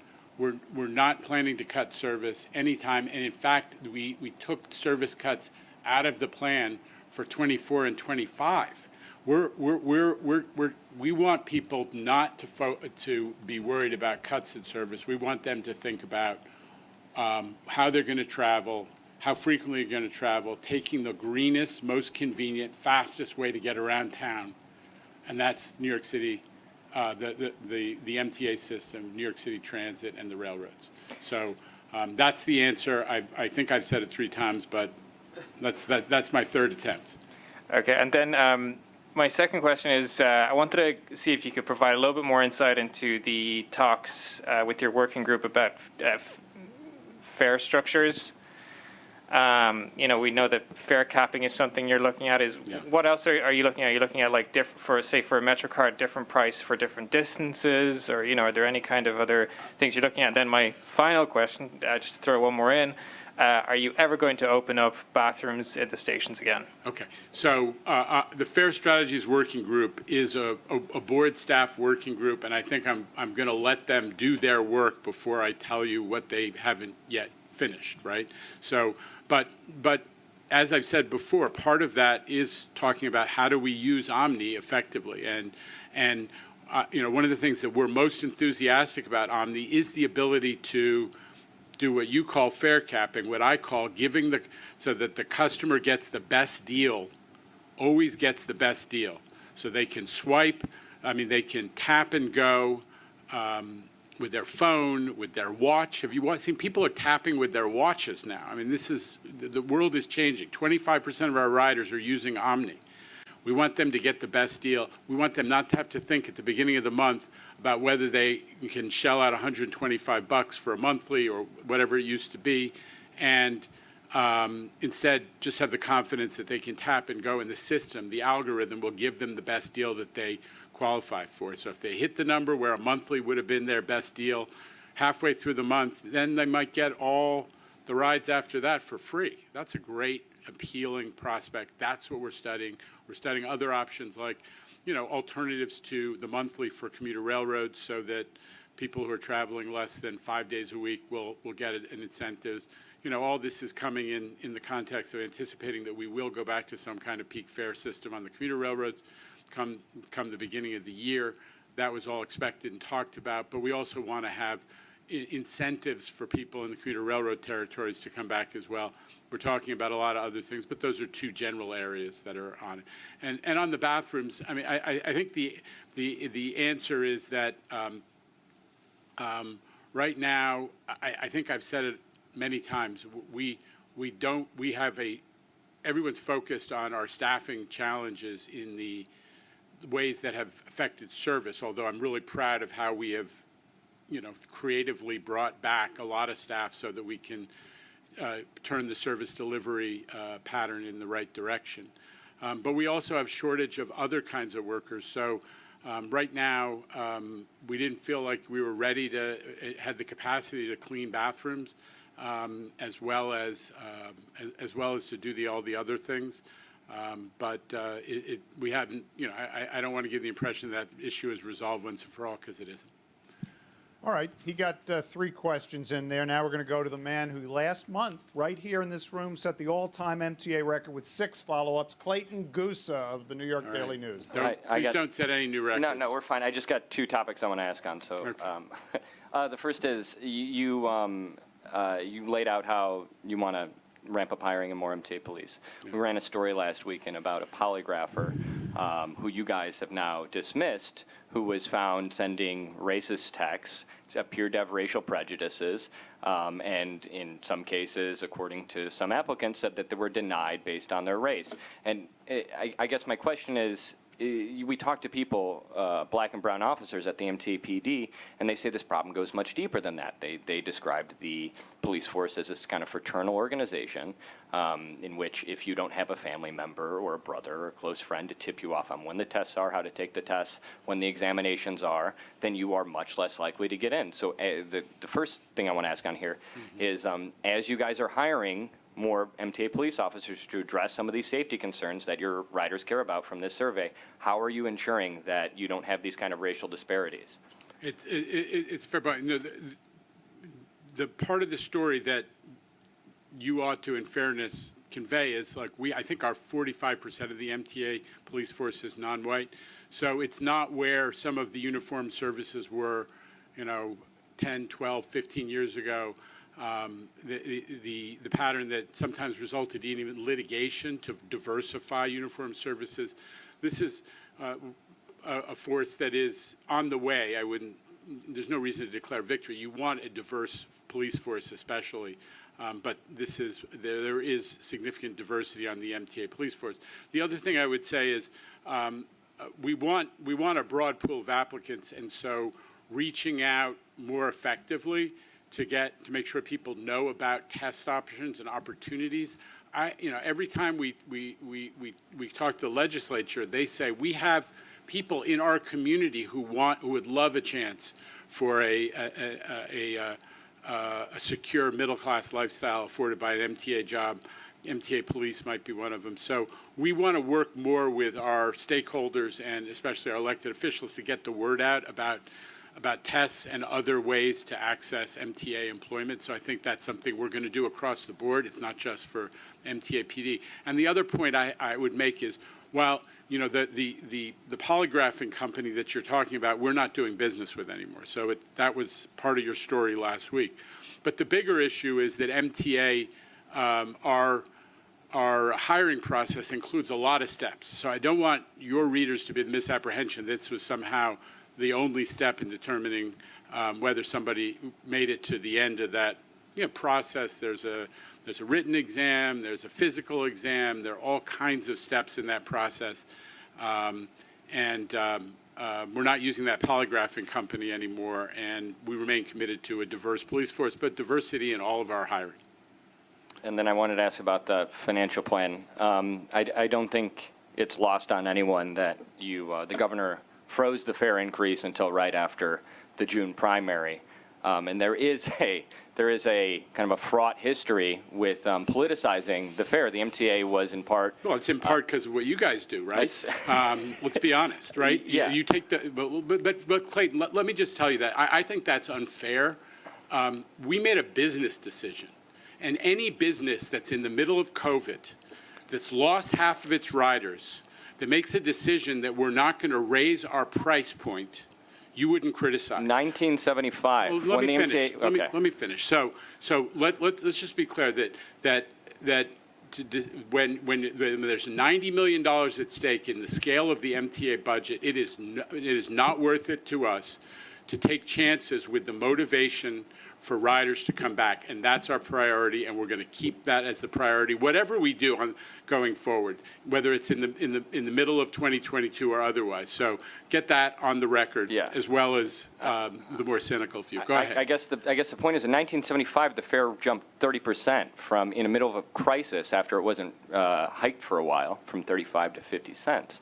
The impact in service was much worse than it is now. There was arguably equally as bad of a financial crisis, and the impact on ridership was negligible. So the question is, how flexible is the demand for fares? And then the follow-up is, you guys just argued with New Jersey over hundreds of millions in transit fares, and it looks to me that you guys are just kind of throwing that away in the wind to give most riders what's equivalent to it. Message to Daily News riders: the scriveners don't care about the fare.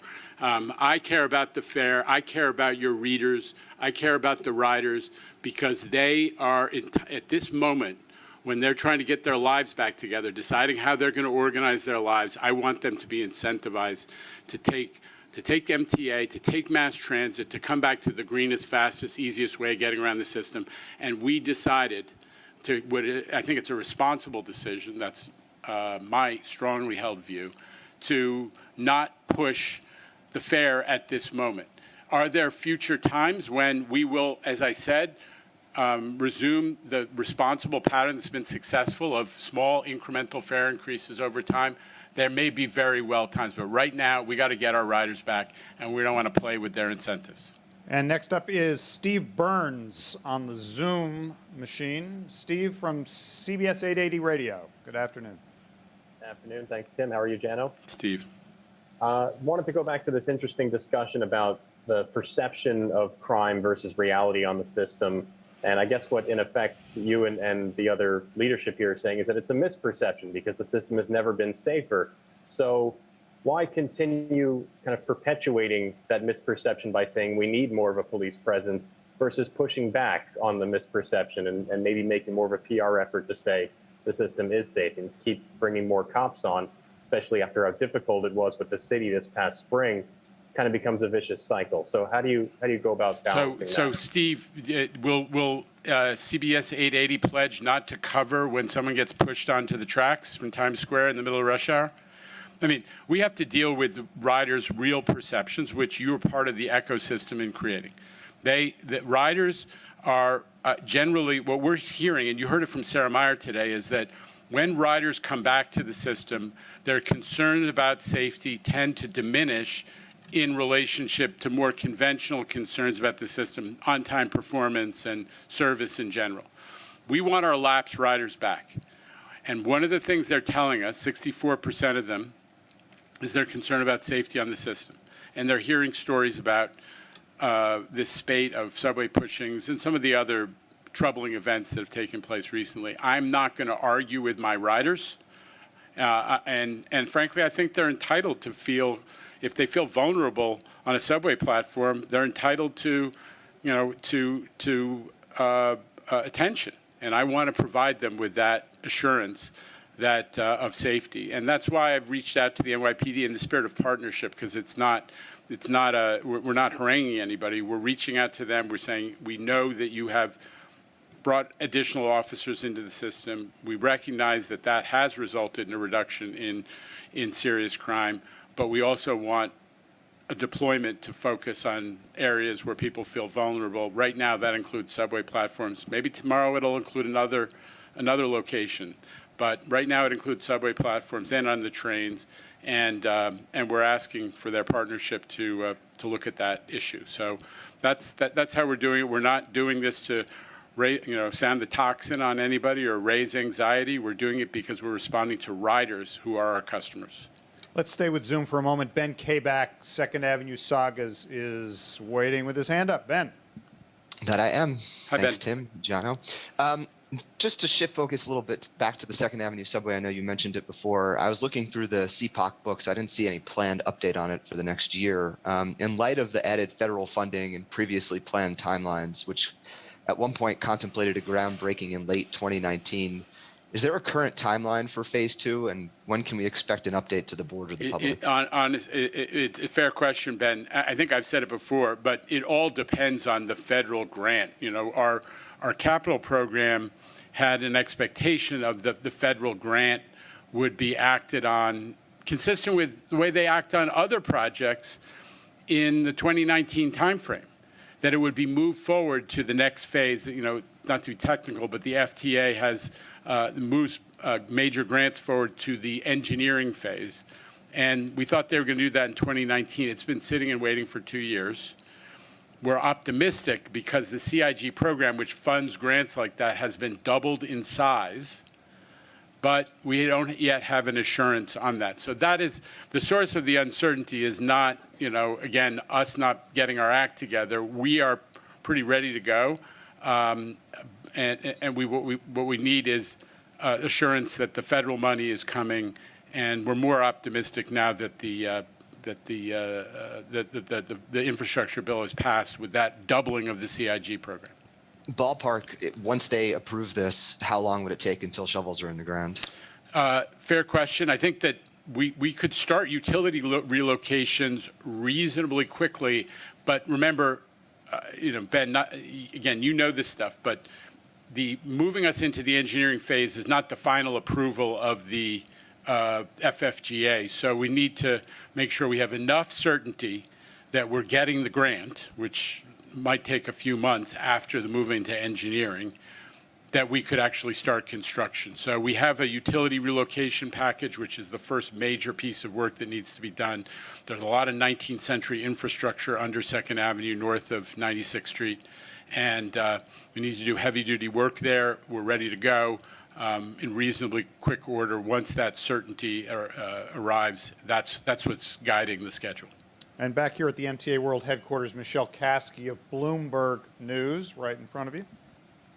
Hey, Jano. Hi, Michelle. So I have a couple of questions. The first one is, how soon do you anticipate either updating the capital plan or amending it, given that you have the two things? You have the anticipated federal money coming from the new infrastructure bill, and then also the need to potentially maybe redirect some money in the capital plan for, this is kind of a follow-up of Danielle's question, with redirecting some money in the capital plan to deal with, heavy rainfalls and the subway stations that are vulnerable to that. It's a fair question. I think that we're going to do, we're likely to do an update in the next few months. I don't want to say exactly when, but just so we're all clear, like digesting what the meaning of the federal infrastructure bill is for specific projects is going to take more than a couple months. That's not, but there are other projects that where we know even a year, remember we were delayed a year in the 2024 capital program, but now we're sort of 3/4 of a year into really moving the program forward. There's been some adjustments that need to be made. We'll probably do that in the next couple of months, but I don't want to create an expectation that that's going to answer the whole question of what does the federal infrastructure bill mean for the capital program, because that'll probably take a longer time and another amendment to the capital plan. Is that responsive? Mm-hmm. Okay. And then my second question might be more for Bob Ferran, but basically I'm trying to understand, now you're anticipating a smaller deficit than you were from back in July, and I'm trying to understand what exactly happened to make it smaller, because I see that, Right. yes, you're anticipating more like dedicated funds and subsidies. That's like 1.5 billion more, but on the other hand, you have these added expenses because you're going to end the wage freezes, and so I'm just wondering how did it get smaller? Bob's trying to leave to Broadway, but he's going to be invited up to answer that one. The biggest change, you notice that it's an additional $1.5 billion of dedicated taxes and revenues. Yes. So that is just that revenues have come in this transportation district much stronger, primarily the MTOA, the Metropolitan Mass Transit Operating Assistance Account, much stronger. So basically what you're seeing is the deficit is just moving it's farther out, and so the federal dollars that we've estimated carry you a little bit farther, but that's it. Okay, but still, there was 1.4 billion of added expense because of not continuing the wage freeze and also not doing service reduction. So that would eat up that 1.5 of additional. Well, again, remember we were talking about $1.3 billion, I think, of MLF deficit financing, and now it's like $1.4 billion. Okay, so they're kind of offsetting. Yeah. All right. And then also you said that it's possible that you could use deficit financing in 2025 from the MLF Yes. funds. Are you allowed to do that, to just switch it over? You mentioned that then if you didn't need to use it, you could just push it off use it for your capital plan. Are you allowed to do that? Remember, the deficit financing authorization we had from the state ended, I believe, in 2022. So we can no longer borrow for deficit financing, but we've already borrowed this money, right? Yeah, but does the Federal Reserve allow you to use MLF funds for, or was it only supposed to be used for operating?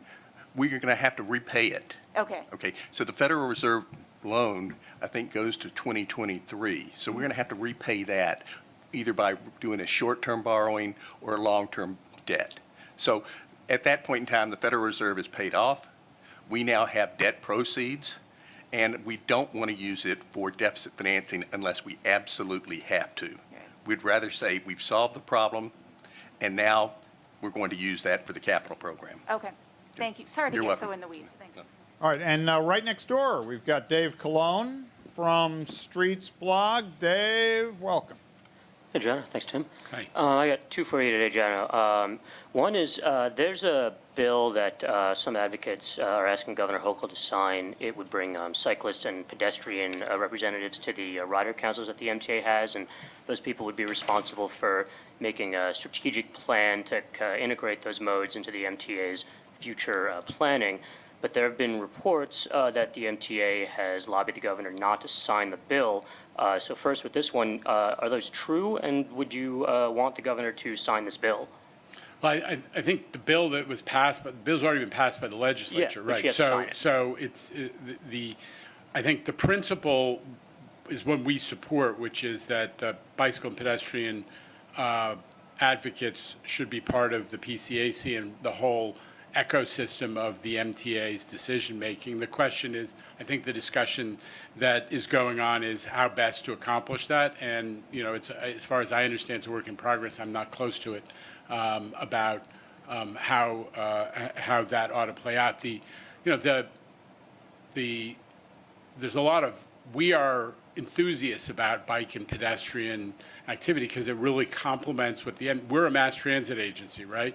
So, but having good connections for bicycle and pedestrian transportation is essential because, the last mile, the connection to a bus stop or to a subway stop or to a commuter rail stop needs to be made by some other mode of transportation in most cases, unless you live right outside.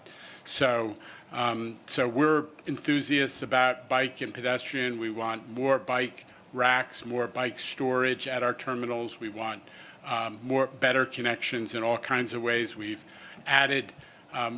We have bike capacity on our buses, on our express buses, so people can put their bike, on the bus and go on. We've taken away any special requirements so that people can take bikes on commuter railroads. So we're enthusiastic about it, and we're going to keep working together with folks who are experts in that area to try to make it better.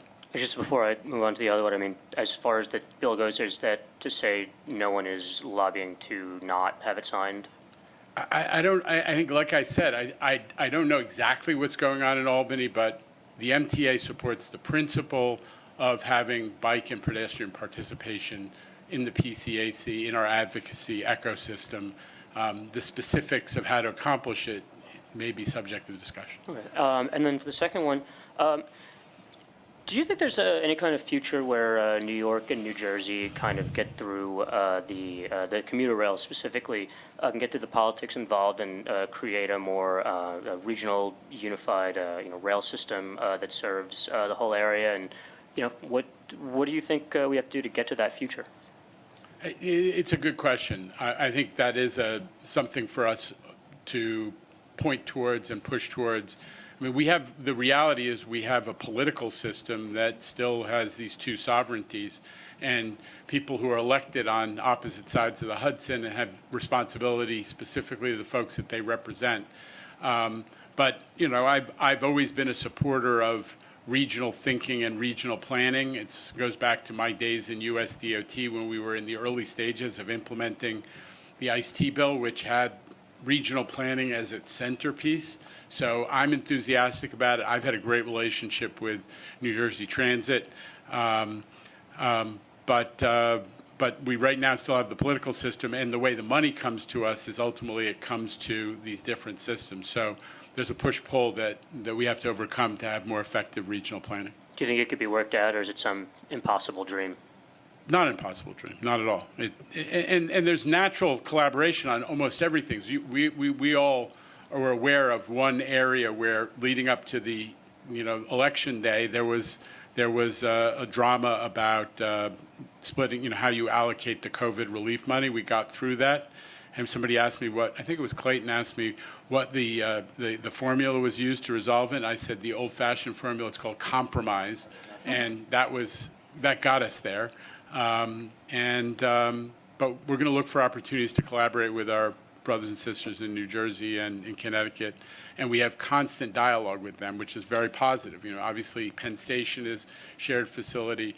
We work with Connecticut. I mean, Metro North and Connecticut are in business together every day.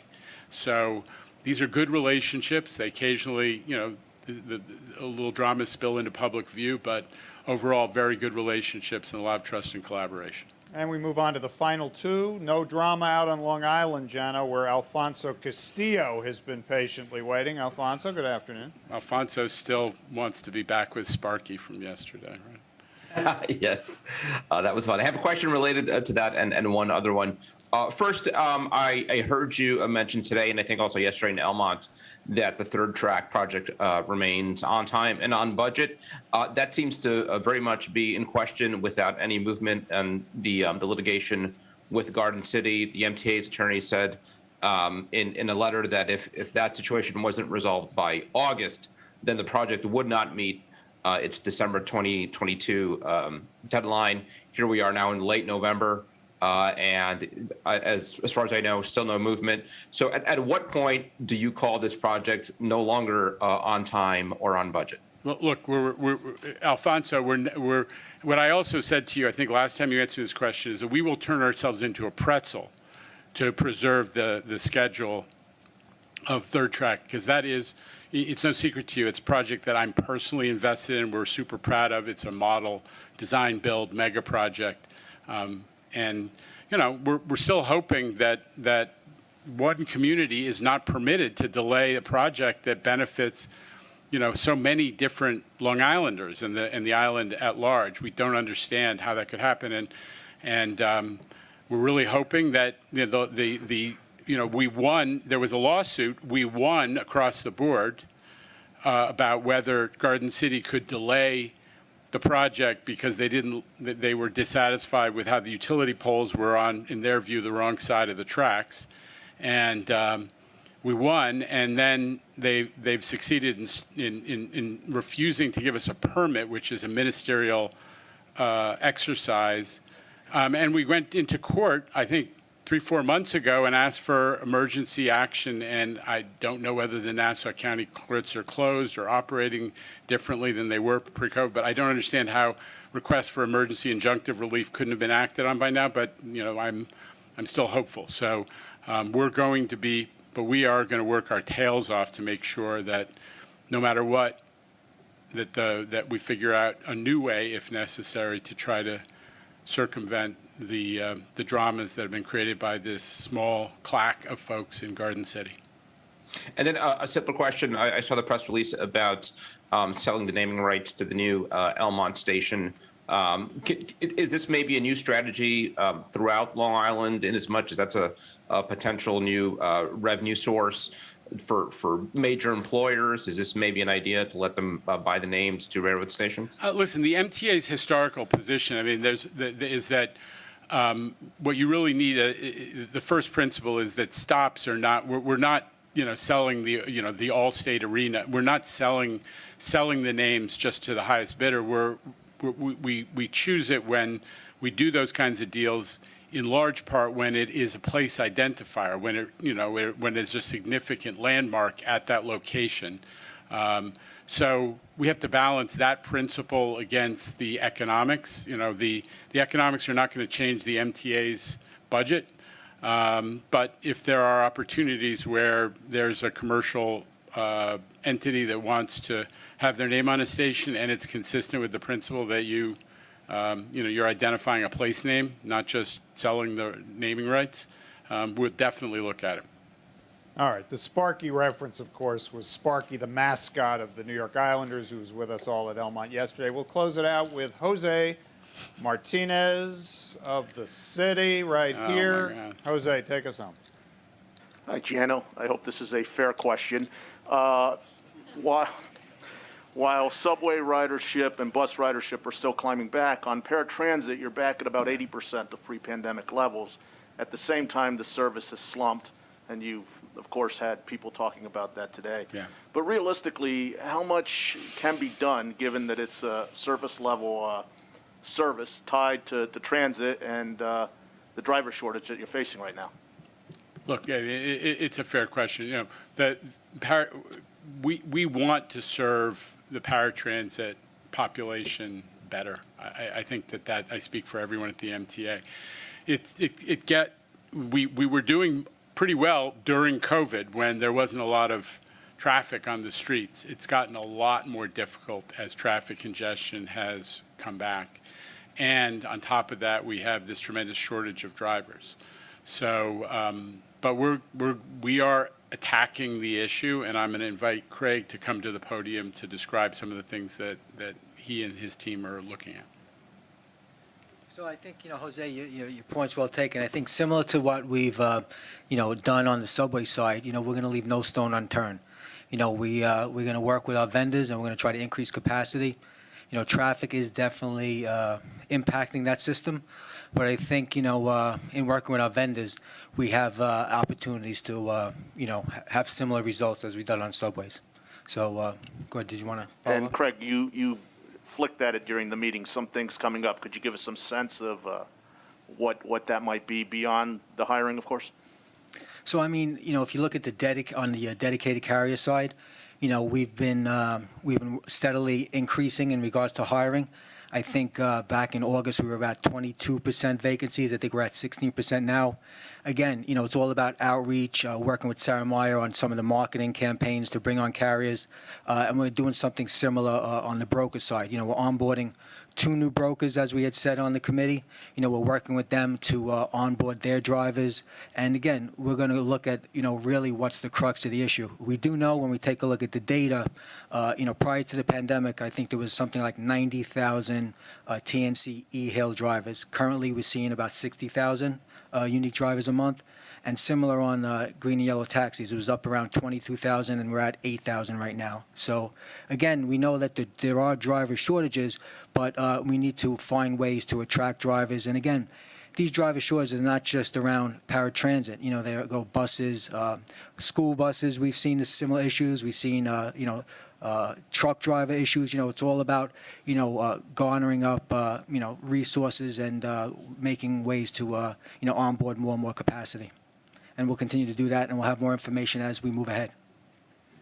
But let me just say this, that as I talk about congestion pricing, one of the things I say a lot, Jose, is we need to deal with congestion in part for our own health, because of air quality, because of what we contribute to climate change, although I'm proud that New York is the most climate change, the densest, most emissions efficient place in America, certainly. But one of the reasons we need to do congestion pricing and deal with congestion is so that not just buses, but paratransit vehicles can get around.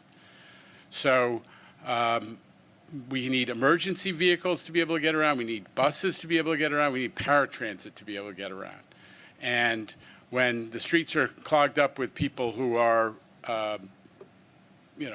just driving in a single occupancy vehicle, that's a problem. So one of the reasons we were pursuing it is on behalf of all of our paratransit customers. So with all right, that, thanks, Jano. Okay. Bob, Craig, Kathy, thanks, everybody. Have a great afternoon.